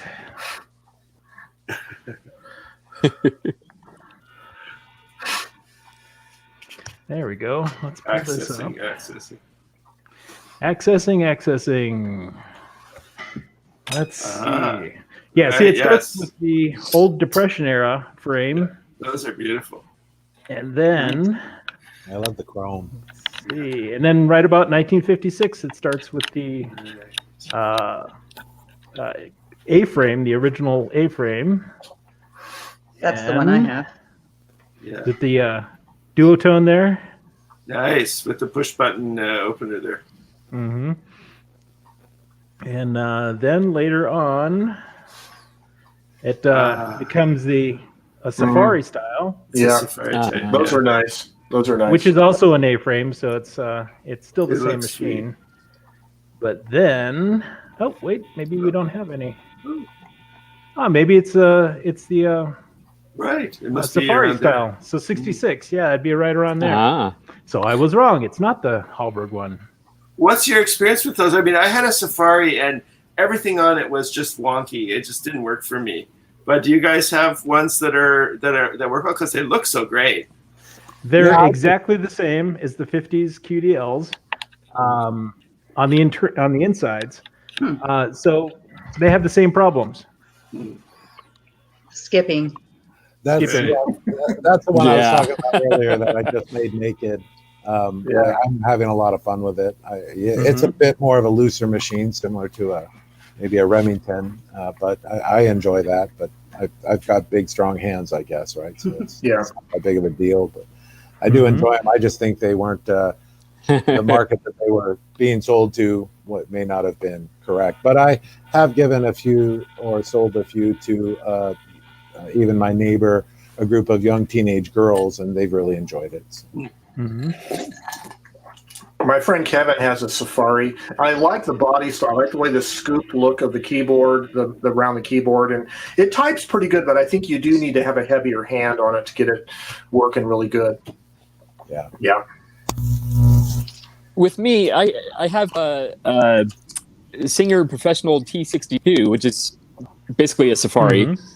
And as I'm typing like this, I find that my pinkies keep hitting the frame because it's bold like that. So it was pretty uncomfortable to type on, actually. Right. And I find the same with the The QDL. look of it, though. Yeah, I find with the QDLs, if you type like two-fingered like that, and you keep your fingers out stretched, the back panel, the front of the ribbon cover, is so close to the rear row of keys that you end up hitting them when you're typing up there. So I find that to be interesting. You're not supposed to type like that. You're supposed to touch type. I know, but you know. But that's of one course. thing. Yeah. There you go. You turn it into a topless typewriter, not a. That's what we need. Is exactly the topless typewriter. Exactly. Yeah, I've got a handful of those around too. The top's been smashed in, or or it's beaten to heck, or it keeps getting in the way. The big thing I forgot to mention, Joe, you're asking about the space bars with the naked typewriters. That's great. Yeah. But the topless typewriters. Yeah, sometimes. There you go. I showed this last time I was in the chat. So it's my naked Royal QDL. Yes. So this is what the Aristocrat or the Safari would look like inside as well. Right. Yep. Yeah. It would. Wow. I like it. I don't think I'll paint the body on this one. I'm going to leave this one because it's black, so it kind of looks cool and steampunkish, Oh yeah. It is. Oh, yeah. So, May, do you have a way to hold the ribbon spools on? or will the No, ribbons fall off? I don't take it anywhere. It stays So on. let me show you. Let me show you. That's been my big modification. I take these small pieces of metal Mhm. and I build Ah. fingers. Make a little So- clip. Yeah. So it's the machine attached to the frame. right. I just attach it to the frame. There's a screw hole there that holds the bottom. Yeah, I see it right here on mine. Right, exactly. Good idea. So Good idea. these particular fingers of metal that I'm using are from the double hole punch frames. Right. So I just cut those up. What would you Nice. call it? The Nice. binder? Interesting. Good idea. So I took office supplies and So that way you can make it portable. So the Yeah, only good. modification I need, the space bar issue, of course. So I Oh, yeah. stopped the space Oh. bar from floating Yeah. up with a little clip right there. That's perfect. That's perfect. That's great. Well But done. that 19 typewriter has been one of my favorites. I really like the way the QDL Yeah. feels, and Yeah. mine didn't have any skipping issues at all. It had no issues other than the paint was just bleh, but it all worked out because I like it the way it is without a body. Well, I need to start putting up on the forums that I have a bunch of bodies and who needs a certain body part, Yeah. whatever. Yeah. So I'm going to start doing that because I've got like 20 of them, and they're just cluttering up a cabinet. So Oh, so you're a big naked typewriter fan as well. There you Oh go. yeah, naked, topless. It's just how I prefer. We are talking about the machine, not the, The machine. person. Of course. Right. This is not like a working style. I Yeah, have my top on. I'm not wearing any pants, but I have my shirt. the bottomless typewriter.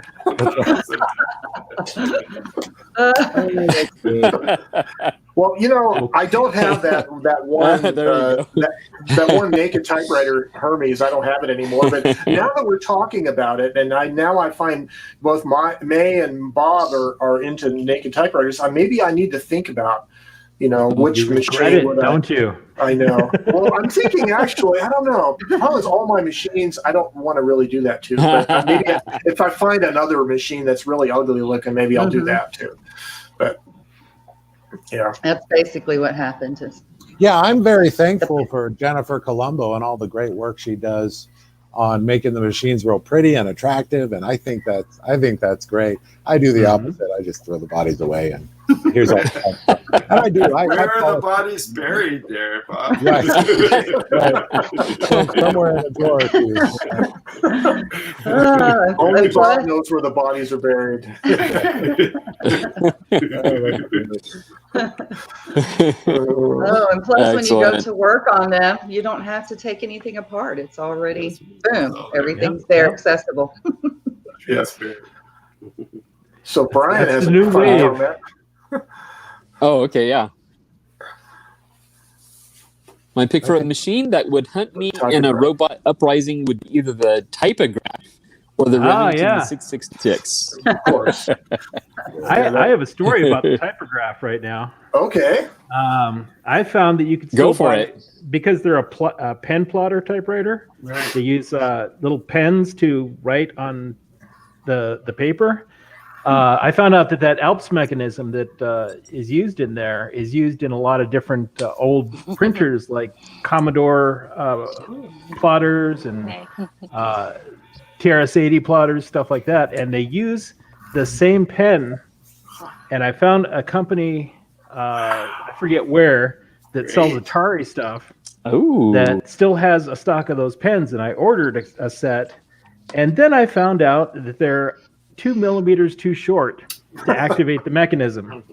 They're exactly the same. oh no! So I've got a set of like $30 pens Oh. and my old typograph that I still can't get working. I'm gonna figure out a way. I gotta build up the hammer, I think, to account for that extra 2 millimeters. But that's a Yeah. project. So if you get one of those typograph machines, look forward to a lot of trouble and years and searching to find the actual pens that work in it, and expect to modify the Yeah. machine.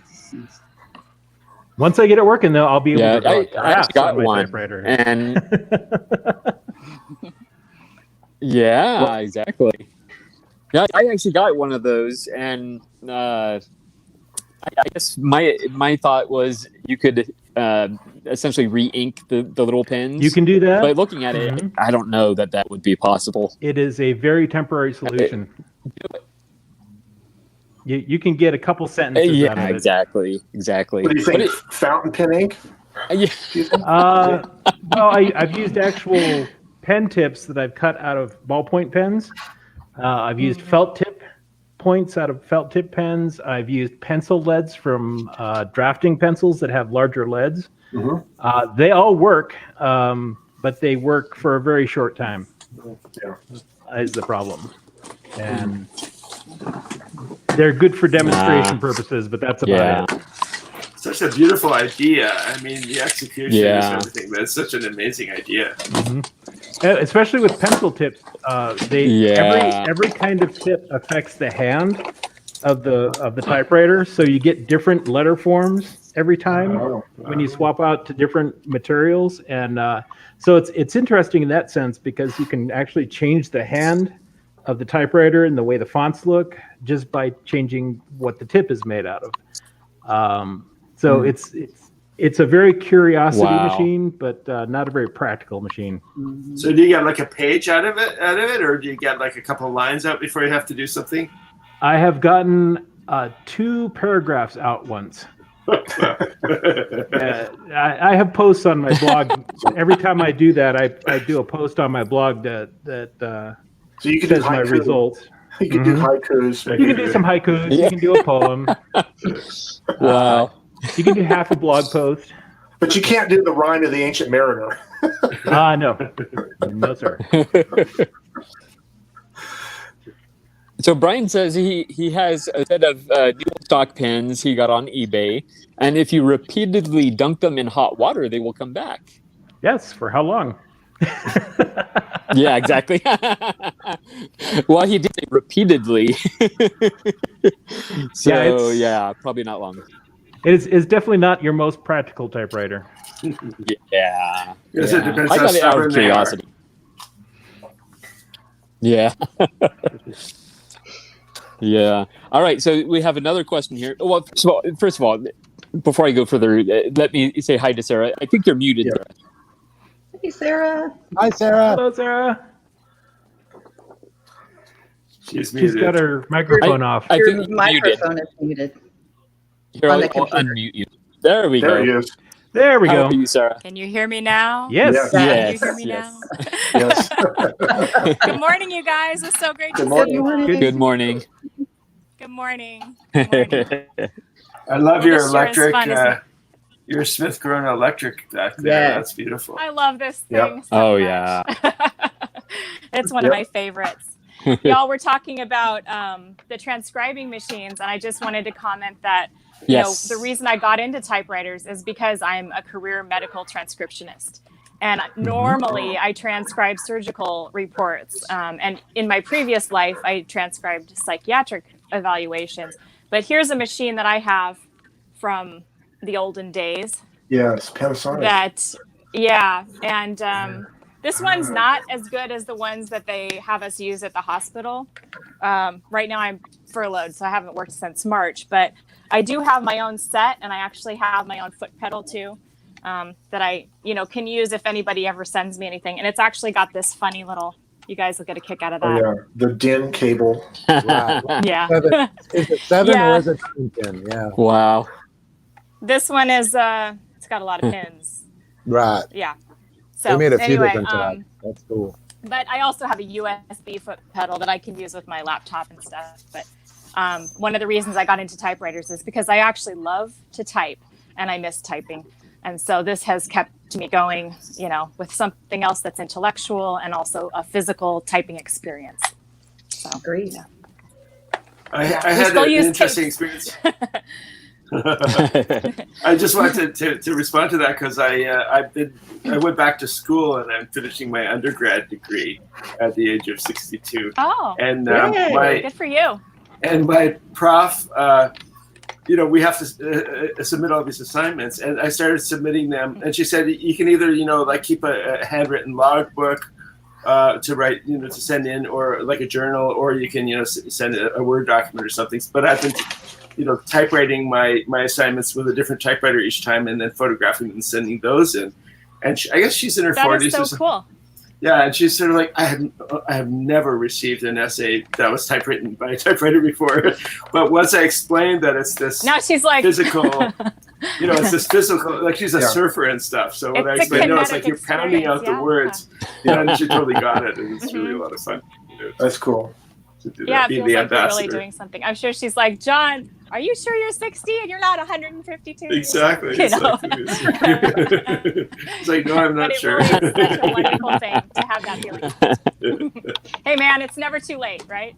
That's right. Yeah.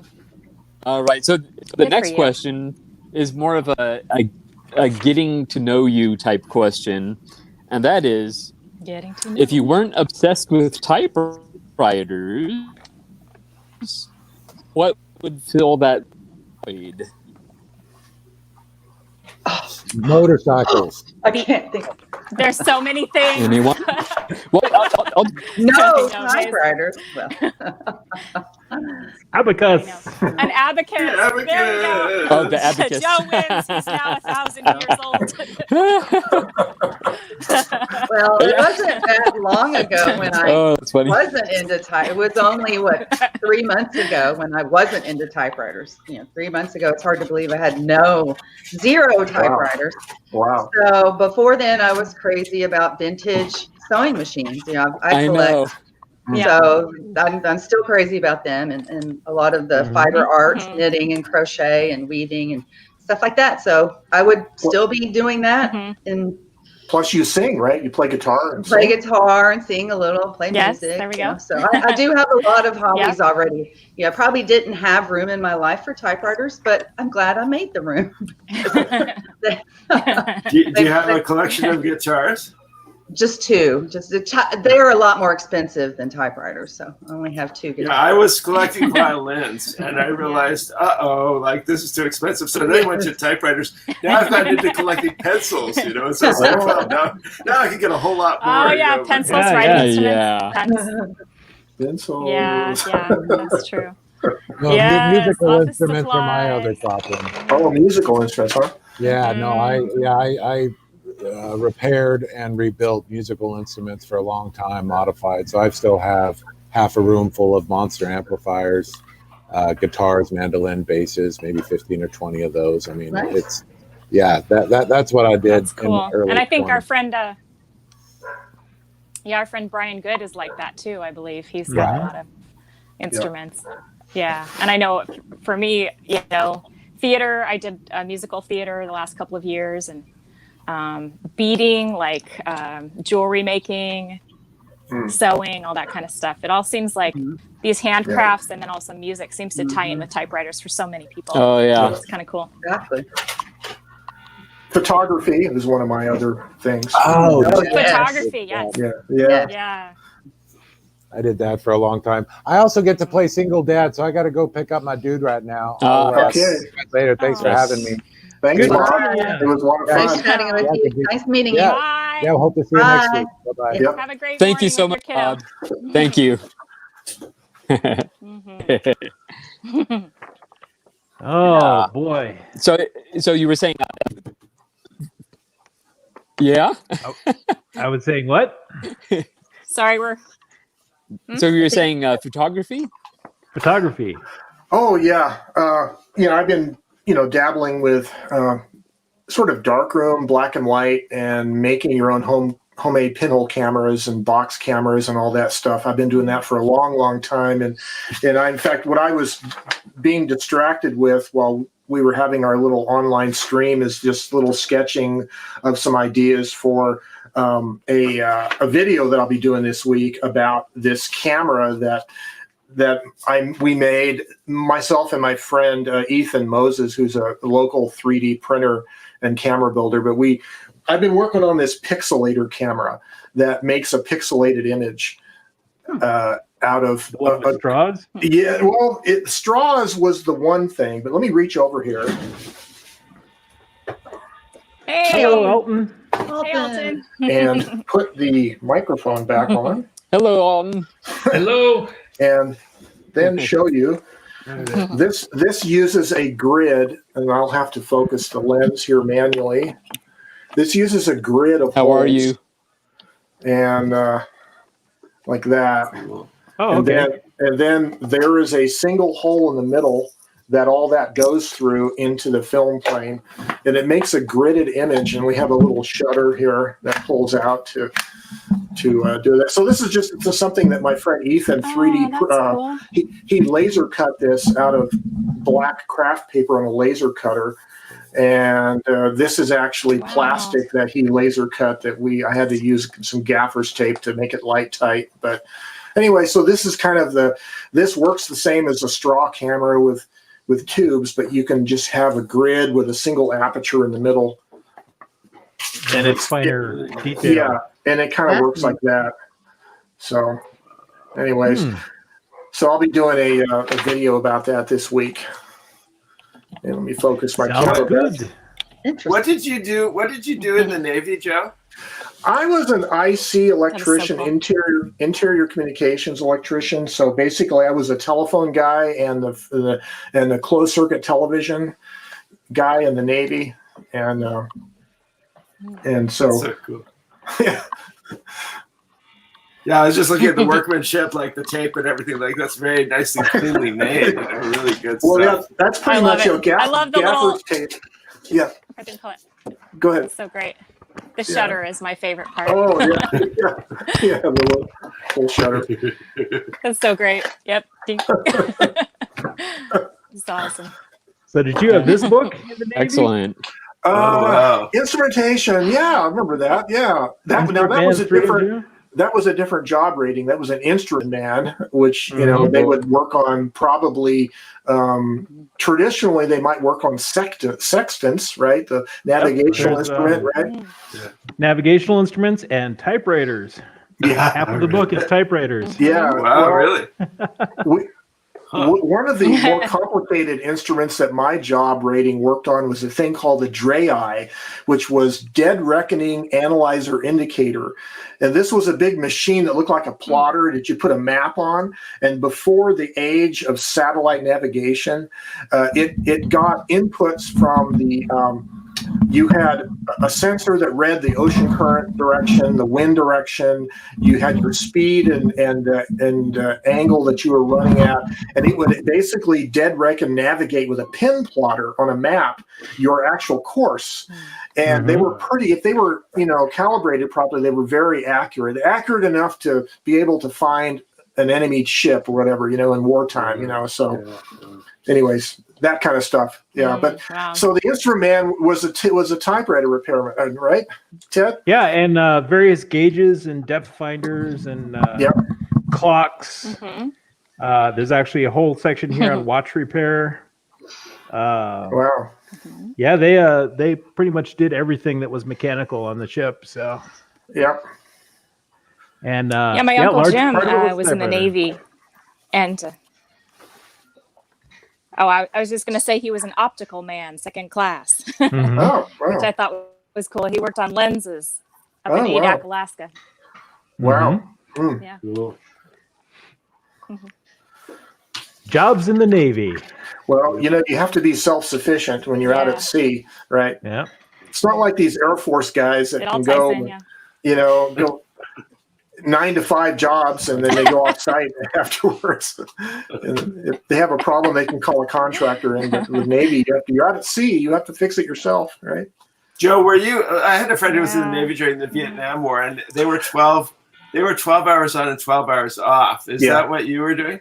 Pretty much, yeah. Then we had like 8-hour workday, and then we had a 4-hour watch that rotated every day. So one day you would work 8 to midnight, the watch, and the next day would be midnight to 4, and then 4 to 8 in the morning. But then you also had your normal 7 in the morning till whatever 5 in the afternoon job. So some days you didn't get much sleep. And then if you were what we called an Airedale, which is what we call the aviation people that worked on the flight deck, then you had to pretty much be working up there whenever they were flying, which was like maybe 18 hours a day they would be flying.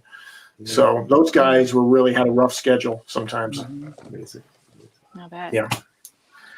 But it's all fun and games until they start landing F-14s on the roof of your bedroom.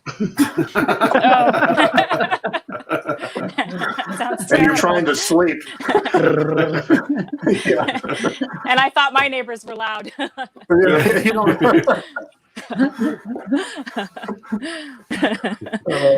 Those were the days. Anyways, perspective, exactly. Wow. Exactly. We think we have it bad, but it's always could be worse, you know. There's Gregory. I'm going to remind myself of that every night now. Hey, Alton. It's double Gregory. I'm having massive issues on my end. Let me just say that. I can finally see you now. Well, that's good. Yeah. Guess what's going in the mail tomorrow? Ooh, exciting. That's for Gregory. Oh, I thought. Well, hey, Alton. How you doing? Tapes, or... I do okay. How are you doing? Good, thank you. Well, What since you you can up to? see me now, Ted. Since you can see me now, Ted, let me. I did get this. Oh, there you go. Yes. Yay! It's thick. Oh my goodness. Yes, it's got a lot of pages. It is. It's a thick book. That is the maximum amount of pages that Lulu will let you put in a book. That's Wow. bound. Oh. Wow. Ted, you sent my Christmas gift to Gregory? Oh, sorry. Sorry. There's plenty to go around. Yeah. So. Yeah, I've got Rockies. Oh yeah. You have that one. Yeah. I think is that the one you were showing me a couple pages from? Yeah. Yeah. She was. Yeah. She was and showing it you turned the out that royal the guidance I was trying to give was it was actually the wrong machine, but then Ted Monk figured out what was happening there.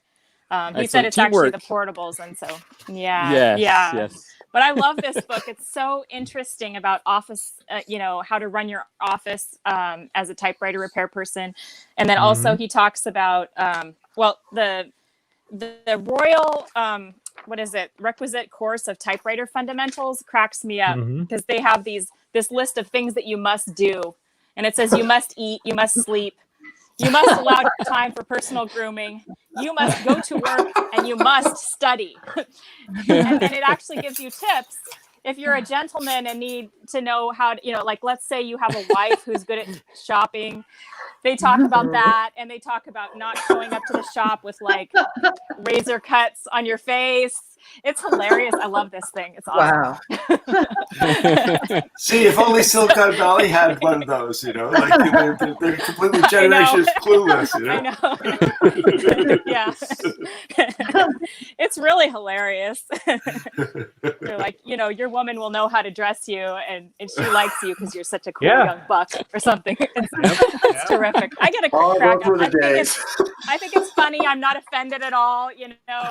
I just think it's really funny to see these things. So, but it also tells you how to take care of your typewriter. So. Yep. And how to do your laundry. Tells you how to buy clothes anyway. Yeah. And I love their typewriter clinic advice. Little quick things you can do to spiff up a typewriter and charge a few bucks. So that's fun. Yeah, if you're running a typewriter shop, you can get ideas on how to make some extra money and how to service your customers a little better. And have clean clothes. Yeah. How to write advertisements. Yes, clean clothes. You'll look snappy and you'll get the job done. Shave? Comb your hair? Yeah. No blood on your face. It actually says something about that in here. So. Oh my goodness. I know, right? It's awesome. I mean, it's part of the attraction of the whole typewriter thing is you're kind of getting this time warp slice. Time right? capsule, and time capsule, it's really quite amazing.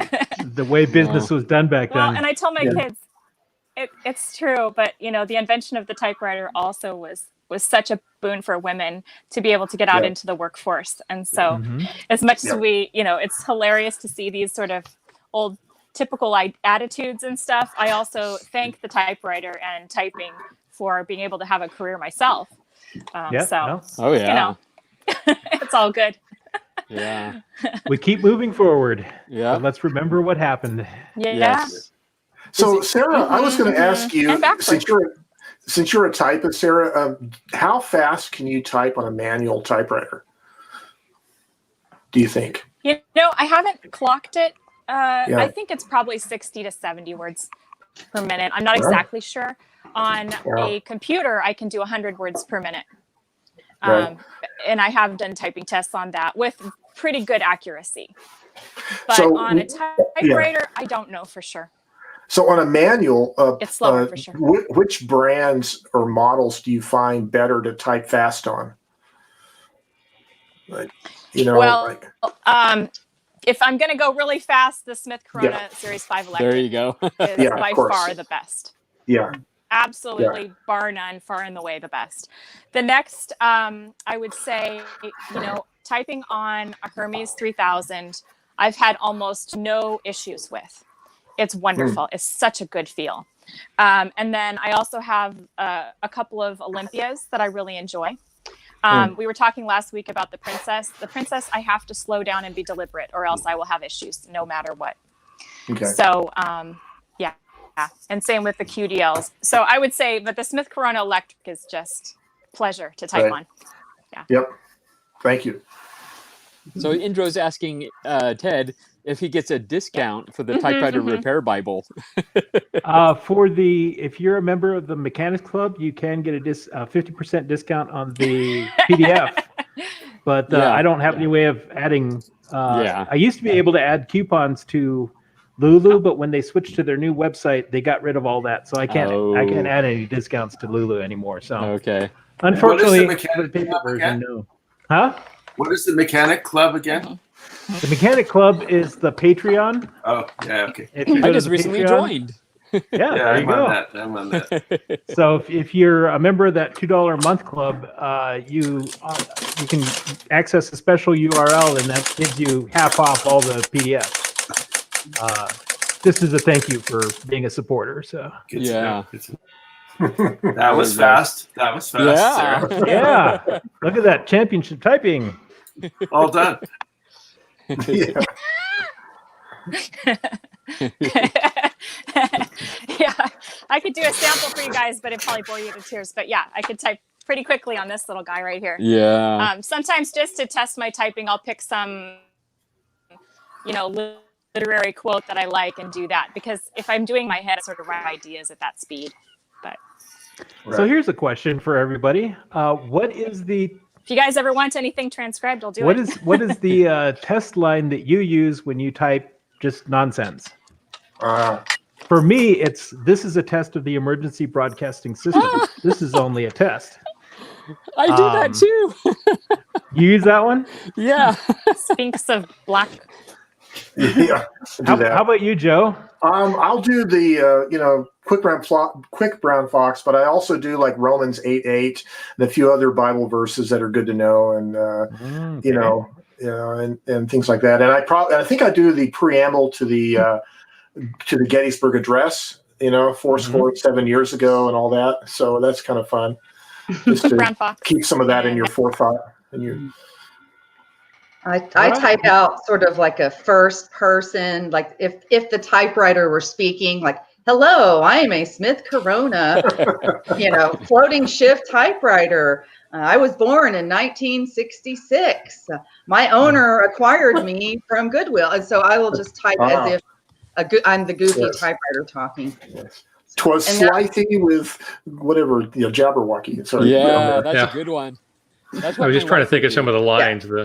And then I do the quick brown fox jumps over. And of course, I like the type samples where the typing is in the shape of the keyboard. I don't know if you know what I'm talking about. Yes. You put spaces between each letter, and then you can make the keyboard shape. It's what the keyboard layout is. Yeah. So I'll do that with each typewriter and have a little type sample as well. Mm-hmm. I've used the Sphinx of Black Quartz. Judge my vow. That just looks so cool.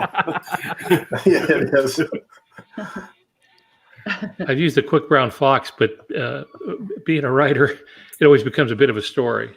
Yeah. Quick brown fox jumped over the lazy dog. Yeah. Lazy dog responded. And I'll write out a paragraph of how there was a convocation of local dogs on the farm, and I've gone over what I'm writing. Turn into a horror story. There's no more brown fox. Yeah, a lot of times I question whether the dog is really lazy or if he's really smart, and the fox is really the lazy one, and Yeah, didn't you do a typewriter assignments on that? Yeah, we did.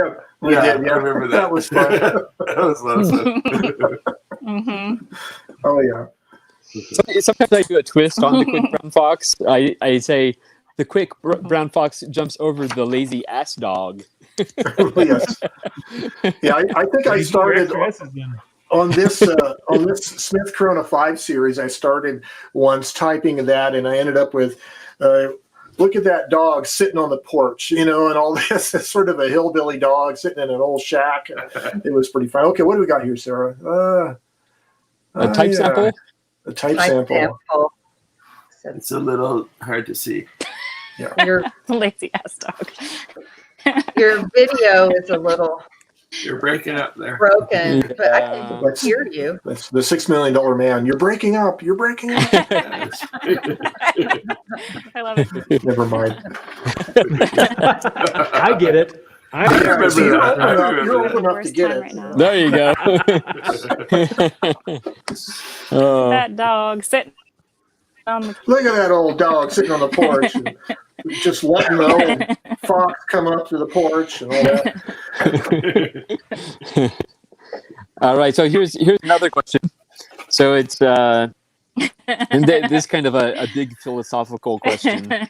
I think Sarah might be on her delay again, unfortunately, but is there a benefit to typewriters out in the world? For example, schools, libraries, offices, bookstores, coffee shops, etc.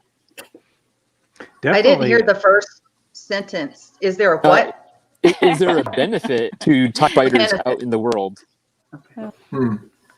I would say definitely one of the earlier things that we had here in Arizona with Magic Margin was a school teacher, and he brought his machines. He would solicit donations of typewriters to his classroom, and he had what was called the CTP, or the Classroom Typewriter Project. And he took his typewriters into the classroom, and they stayed there. They were on a shelf in the classroom. Any kid could take one off the shelf and start using it for English composition. Wow! And he noticed a distinct improvement in scores for his students when Interesting. Because that is so true. When you said this is one thing I said to my prof. I said separating the writing function from the editing function is such a powerful thing. You just put it all out there, and then in the second draft you can type it into your computer or whatever. But you've separated that out, and you don't lose all that rich stuff that might be not perfect, but which is so original when you start writing. Right? Yes, that's so important, I think. Yep. Yeah.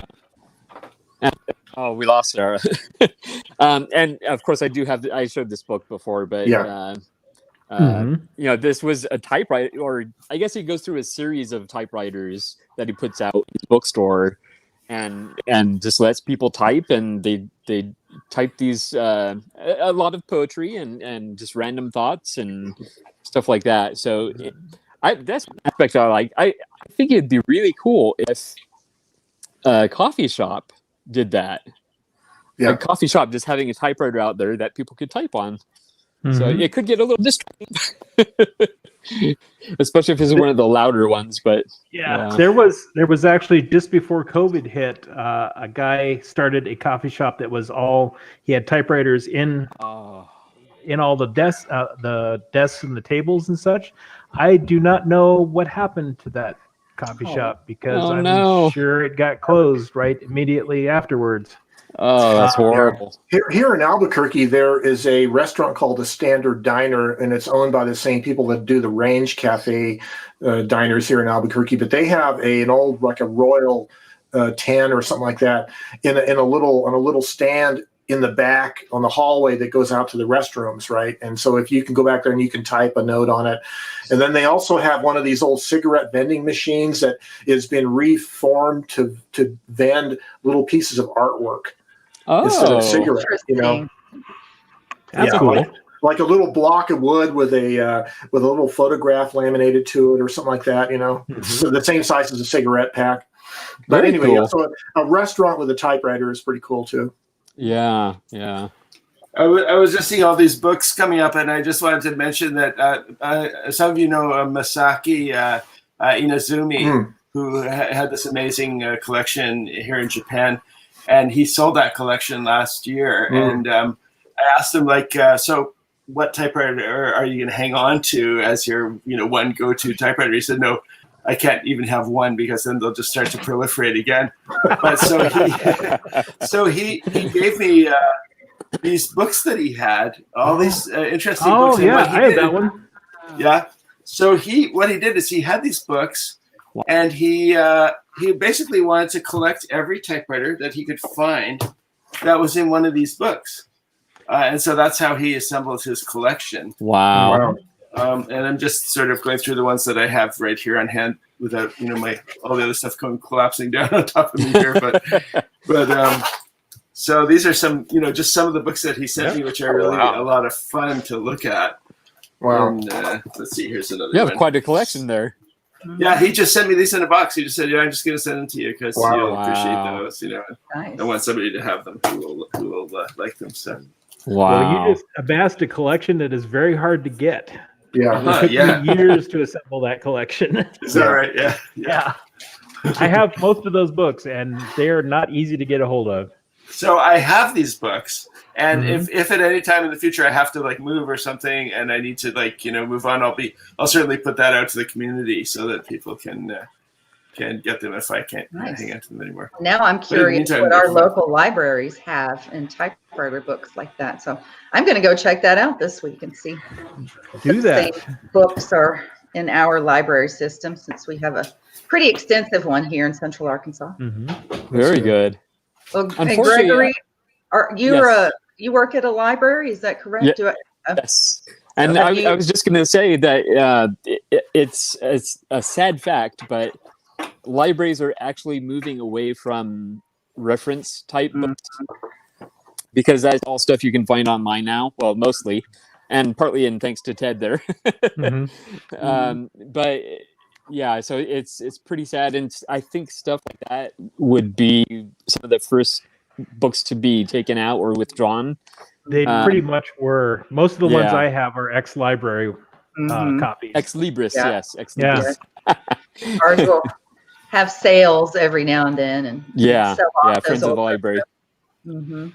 Yeah. You need, if we could be cooperating to they're selling books over at that library, and go snap up the type of books or whatever. But it's kind of hard to keep track. Yeah, yeah. So it looks like the intro had a question here. Let me see if I can get it on screen. Was a typing course normal at school? Here in the Netherlands, I learned typing in school on a typewriter. Yep. Yep. In the early 1970s, I learned on electric typewriters. Yeah. Early 1980s, they were just putting in the Commodore PETs into our school, and so that's what I got into.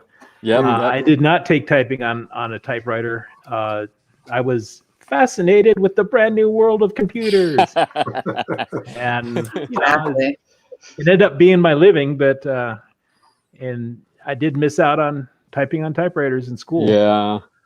Yeah, I forget what I used. I had typewriters in the first year of high school, and my Latin teacher was also my typewriting teacher, Miss Peacock, and I think it must have been some kind of Selectric or something like that we used. And then at the very end of the year, we did this project where we typed, we programmed, the computer cards, and that was sort of like an amazing new thing that happened in 1974. 3 or 2 or something like that. Yeah, I was lucky. It was 1986, and we still had the big black manual typewriters in our typing class. So little did I know at the time, how lucky I was, because the following year they scrapped all those. I don't know what happened. Gosh, what I wouldn't give to have one of those.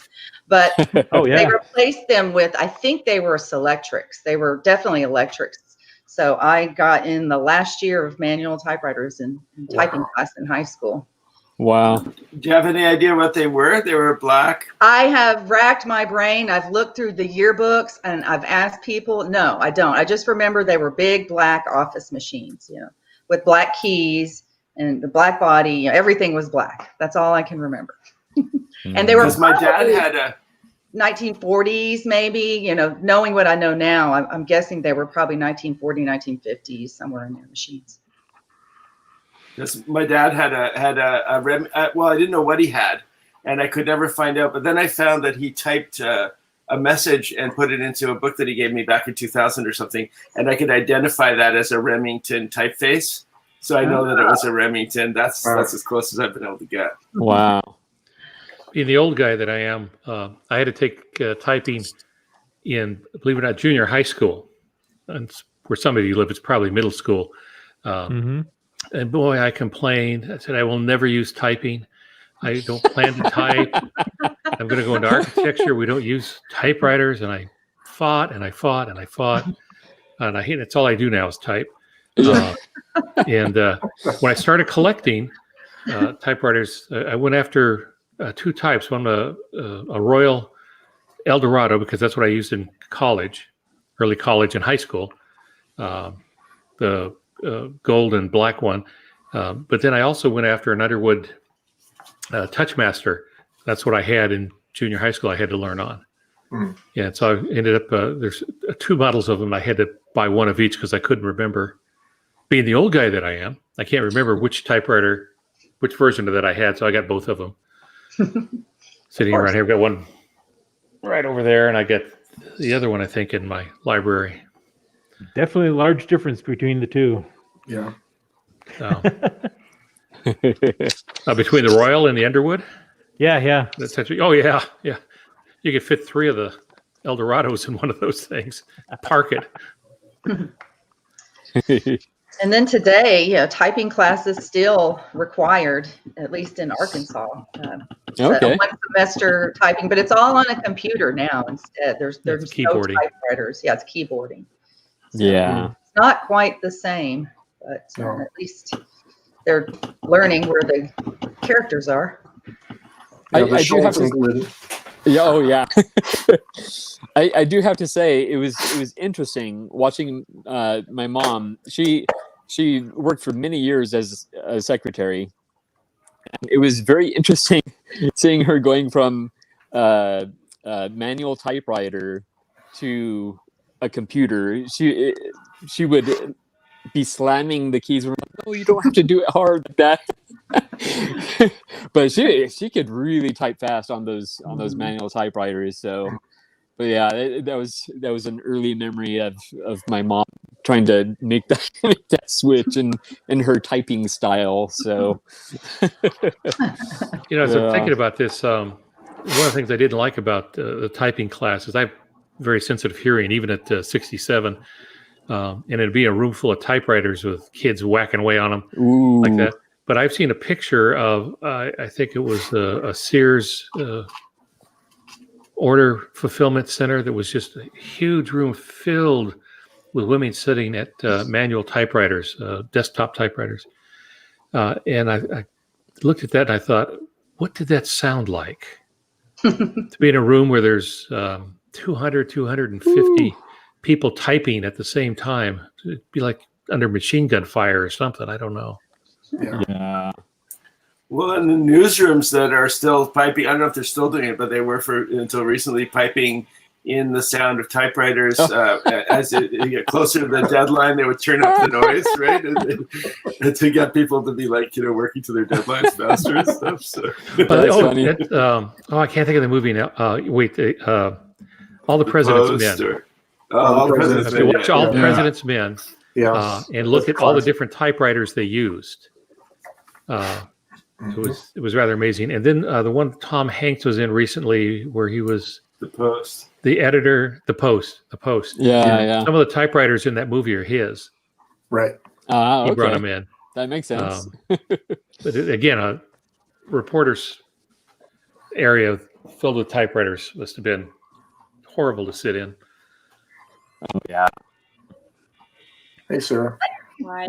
There's Sarah again. I hope you guys can hear me all right. I'm on my computer now because my this is phone better.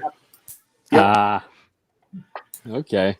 But I think that actually, for sure, if you're sensitive to the noise, but I mean, I thought it was just like a normal sound. Like that was just the sound of an office, was like a lot of typewriters banging away. And, I don't know that people were that, maybe I'm wrong, but I think a lot of people just thought that was sort of the way it's supposed to be.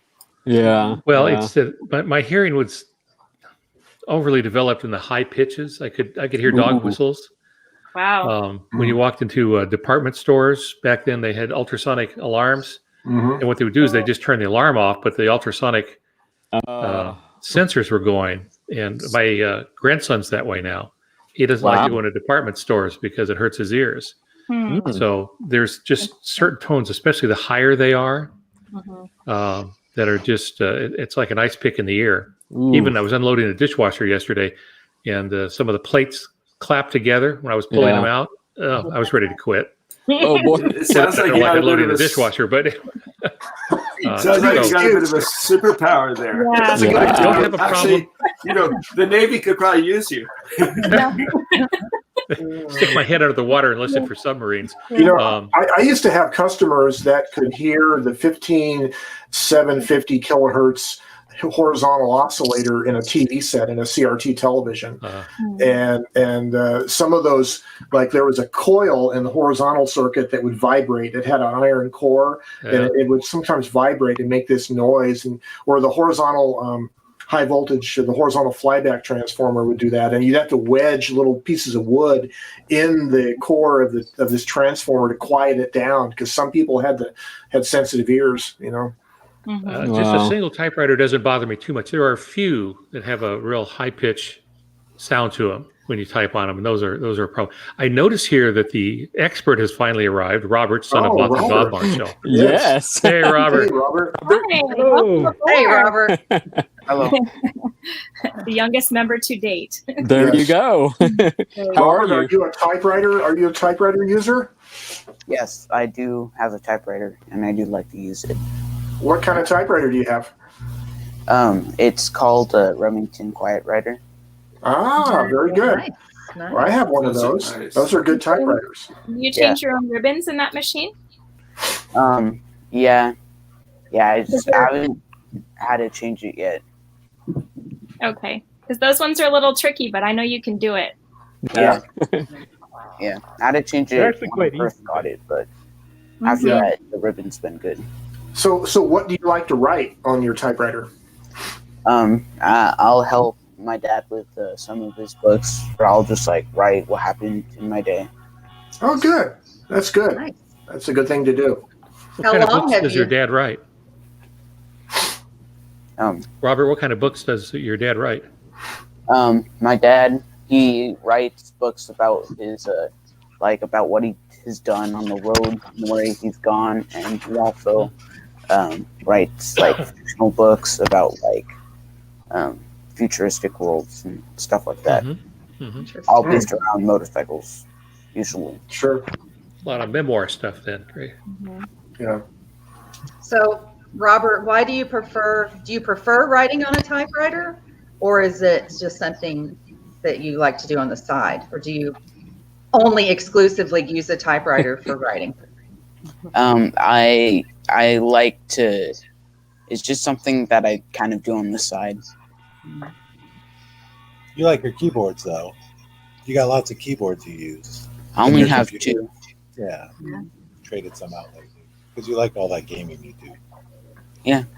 But Yeah, that's I mostly use it to write. I have you a son who's Obviously, the apple didn't fall far from the tree. You both are writers, right? We were very fortunate as a podcaster, audio show type that I am. We were fortunate enough to get on the Austin Typewriters Inc. podcast several months ago. And it's really great to hear Robert talk about everything that he's gotten to do with typewriters and everything like that. That was a fun episode. Yeah. You have to get Yeah. on there. I'm a big fan of podcasts, though, so that's my preferred medium. Thank Hey, you. we should, Bob, we should get a link to your podcast. I don't think I know it. Oh, sure. Yeah, let me. Yeah, if you want to drop it in the comments, go for it. Let me find a way to do that. That would be awesome. And I noticed Indra was talking about he gave a typewriter to his daughters, but they don't use it. And yeah, there it is. Yeah. Yeah. Yeah, So my it's son. cool that you use. Yes. My son is 12, but I can't get him to use the typewriter. My daughter, who's 9, loves it, but my son is always like, "Mom, I wish you would get rid of those things." And I'm like, I said, you know what? One of these days you're going to be really glad because I'm going to be able to buy you an Xbox One with one of these typewriters. So don't give me such a hard time. But I love when I see kids interested in typewriters. It's really cool. So good for you. Yeah. Yep. I agree. Now, Robert, you're a drummer, right? Yes, I do drum. Yeah. Now, have you done percussion with your typewriter? Yeah, I did it once. It's on the Austin Typewriter show. Okay. And Okay. I did I believe it was the intro. Okay. Okay. Excellent. We'll have to check that out. Because let's face it, a typewriter is a percussion instrument. Similar to Yes. right? So you might as well enjoy it as That's such. right. Actually, I think it was a Van Halen song. I could be wrong. But at the beginning of the song, I didn't realize that at the time, but it turns out there's a typewriter sound That's going on hot at for the beginning. teacher. That's Yes, hot for yes. teacher. Yes. That's discussion. Wait a minute. Joe, how do you know that? I'm an old rock and roller. That's a funny video, though. Oh, Van Halen. Yeah. Oh, man. But there is a typewriter at the start of that one, if you happen to notice it. Yeah. That's right. I remember that. I was married to a teacher for several years and got this one out of it. But yeah, that's my favorite song. That and I still love that video that Elvis Costello did. Every day I got the book and the best. Oh, yeah. That's the other rock and roll I enjoy about it. But So I have a book title question. yeah. You're talking about motorcycles earlier, and for the longest time, it's occurred to me, and maybe this is like old news to everybody else, but I was thinking, why not write a book called Zen and the Art of Typewriter Repair? Yeah. I mean, has everybody already? It has been discussed. As long as Yeah, a couple of years ago, I was reading the book and sharing it, and I think Scott Kernigan from Australia was chiming in. We were all kind of chiming in, and I think mine was a later iteration of something that's been going a lot longer than me. No, as long as you can get Peter Coyote to narrate it, it will. Yeah. I could narrate it, but I promise my narrated books do not sell as well as Peter Coyote do. So. But I think it would be a good one. Zen and the Art of Anything sells pretty well. I know my book, American Roadrunner, a lot of people who do read it do relate it to Zen and the Art of Motorcycle Maintenance. I'm a huge Robert Pirsig fan. I've read the book probably 6 times in its entirety, and I've probably started it and not finished it 3 or 4 times, which is important if you read the book. You learn that the road is more about the journey, not the destination. There you go. And what do you title a book? I think we've all learned from Hemingway that titling a book is very hard, and Hemingway was very poor at it. So you just throw it out there and make it work. For myself, the term Roadrunner is something we use in the community for people who run an adventure on road, similar to a bird that we know, the cuckoo. Roadrunner.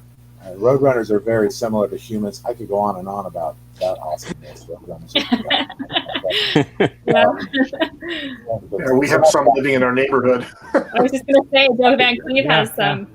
Yep. Yeah, that's right. Yep. Yeah, we have here too. Really? Wow. And coyotes also. Both Roadrunners and coyotes. But do you have wily coyotes? Oh, we do have wily coyotes. Yeah. They are wily. Sam Wiley. I'll have to check out your book. It sounds cool. Yep. Oh, sure. Yeah, you can find it anywhere. It's also on Audible.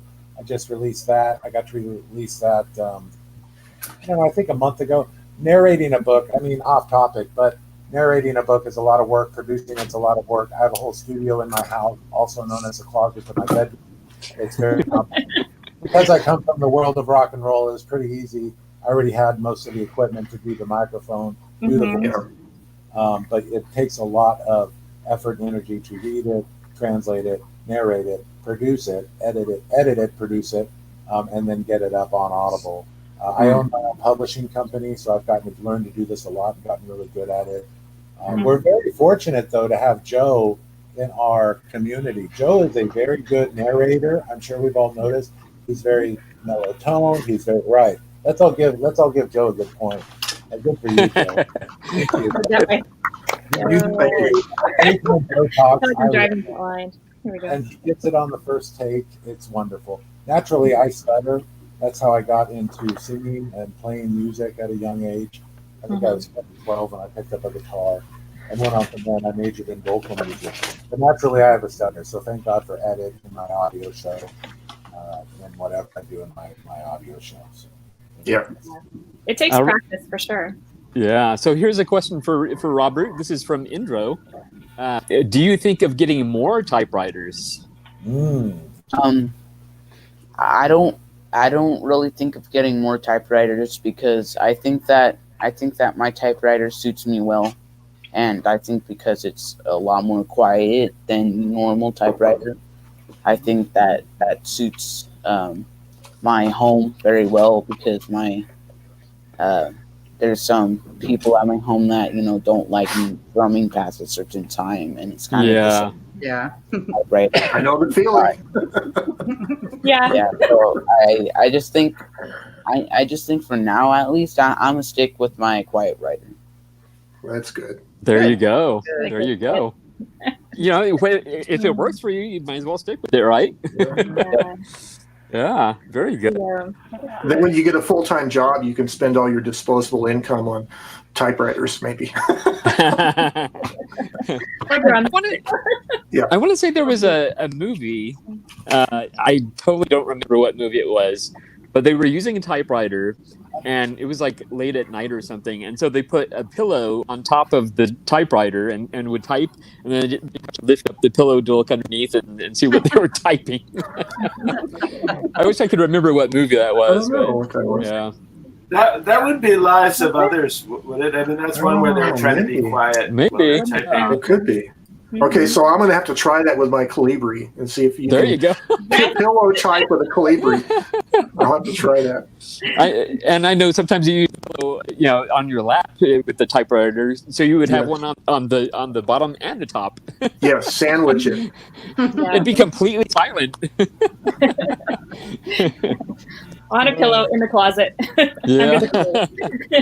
So Bob, I was going to get back briefly to your doing podcasting, and I have a little note that I typed to myself that I keep taped to my computer monitor, and it says no hems, no haws, no ums, no ahs. Meaning, and you may notice if you watch my videos real carefully, I do edit out sometimes. In fact, when I'm editing in the timeline on the audio waveform, I can see an and an ah. It has a certain shape to it. And I usually cut them out, and then I'll put a little transition, a dissolve that kind of goes over it. But I try to get rid of those. And then sometimes when I'm talking and I know that I said something wrong, I'll just stop, give myself 2 or 3 seconds, and then re-say it, because I know in the edit I can just then cut that part out. You kind of have to think about the edit going on as you're talking. But yeah, it is interesting doing audio. I've noticed those little fades and fades in. Yeah. When I teach online in Japanese. Yeah. And when I teach in Japanese, when I speak Japanese, when they say or ah, like in Japanese they say ano. So it's sort of like ano, blah blah blah blah blah, ano, like this. And the thing is that, like, I would say probably about 40% of my audio is ano. So I really like to do your trick there and like edit that stuff out. Oh wow! I actually snap my fingers. Well, I use a dog clicker, one of the dog training clickers. Yeah. But I will, if I'm going through something and I know that I've made that mistake, I put that in there so I see it as a spike in the page. Yeah. Okay. Right. That's a good idea. And I have to do it away from the microphone. It can't be close to the microphone. I have to do it at arm's length usually, so it doesn't peak too much on the audio when I go back and clean the audio up. But anyways, snap your fingers, or I like to use a dog clicker because I make so many mistakes I'll run my fingers out. But that's what works for me. So I've also heard that people like to use their closets because of all the clothes, it makes a natural sound dampening background, right? Oh yeah, big time. No, it's a big deal. And I built a studio in my closet. I moved my clothes out of the room, but I still have my pants overhead. So I've got 130 pants on the shelf, all my pants overhead. I've got pillows hanging from the ceiling. It's really ridiculous. There's a joke there somewhere. Did you say you have your a couple weeks ago, Joe was going to try this, I think. Did you say you have your pants on your head? Right. Not like the top Overhead. and then the bottomless Yeah, that's typewriter. right. Yeah. Nobody needs to know. It's ridiculous. You don't need to know. Yeah. We'll just go beyond it. We'll pass. Next week I'll shoot from my studio and I'll give you guys a quick Do that. That'll be fun. That'll be a lot of fun. 26 inches by 40 some odd inches. It's real small. I have a desk in there that fits well. I've got 2 computer screens. Obviously the computer is out. The computer itself happens to be next to my headboard where I sleep, coincidentally, and that way I can't hear the computer humming when I'm in the studio. And I'll show you how it's really nerdy, but it works very well and it makes for a really good product.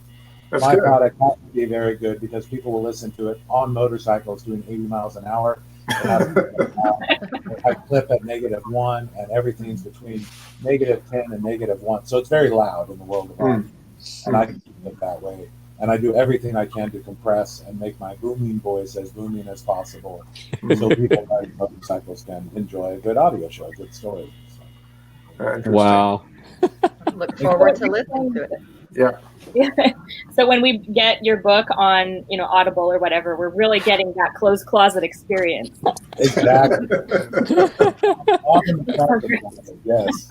Yeah, no, and it was a lot of fun. But for every hour that you hear of audio, there's usually 5 or 6 hours behind that of post-production. Yeah. Yeah. That's a good job. There's a lot of work that goes into the audio. Yeah. Myself stuttering, my comprehension isn't always very good.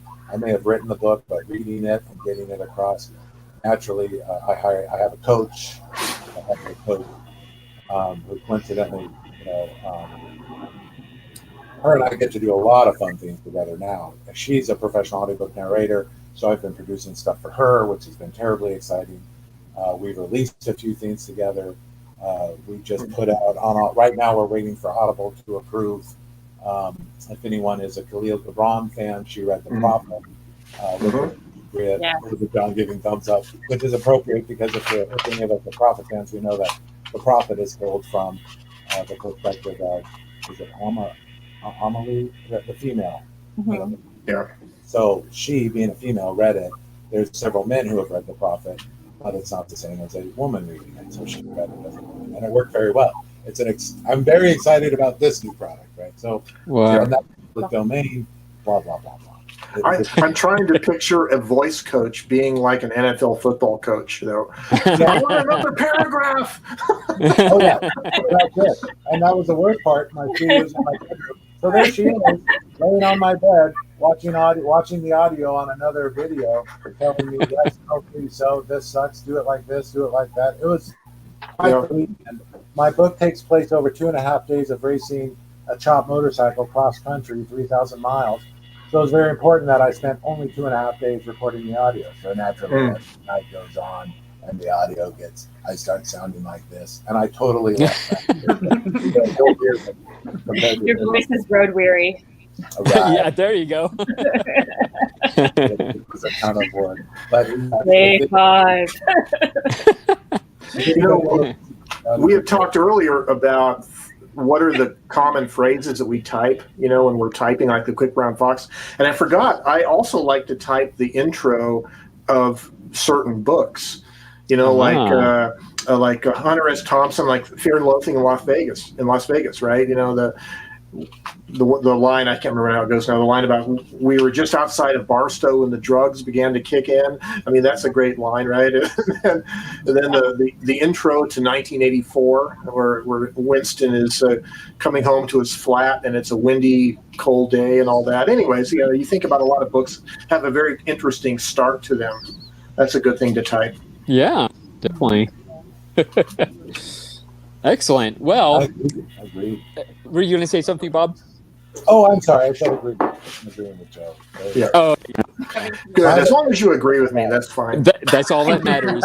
I'm such a fan of you, Joe. We welcome all kinds of ideas in this forum. Yes. All right, so we are at about 2 hours and 40 minutes. Yep. So a very special welcome to my friend Bob and his son Robert. Yes. Thank you so much for being on, guys. It's been fun. You didn't even finish all your questions. No, I did not. But I will save those for next time. Okay.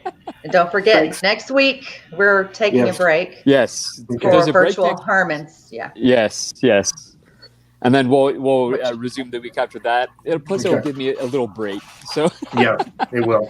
yeah. But thank you everybody for being on here. It's been Thanks a lot, everybody. Right.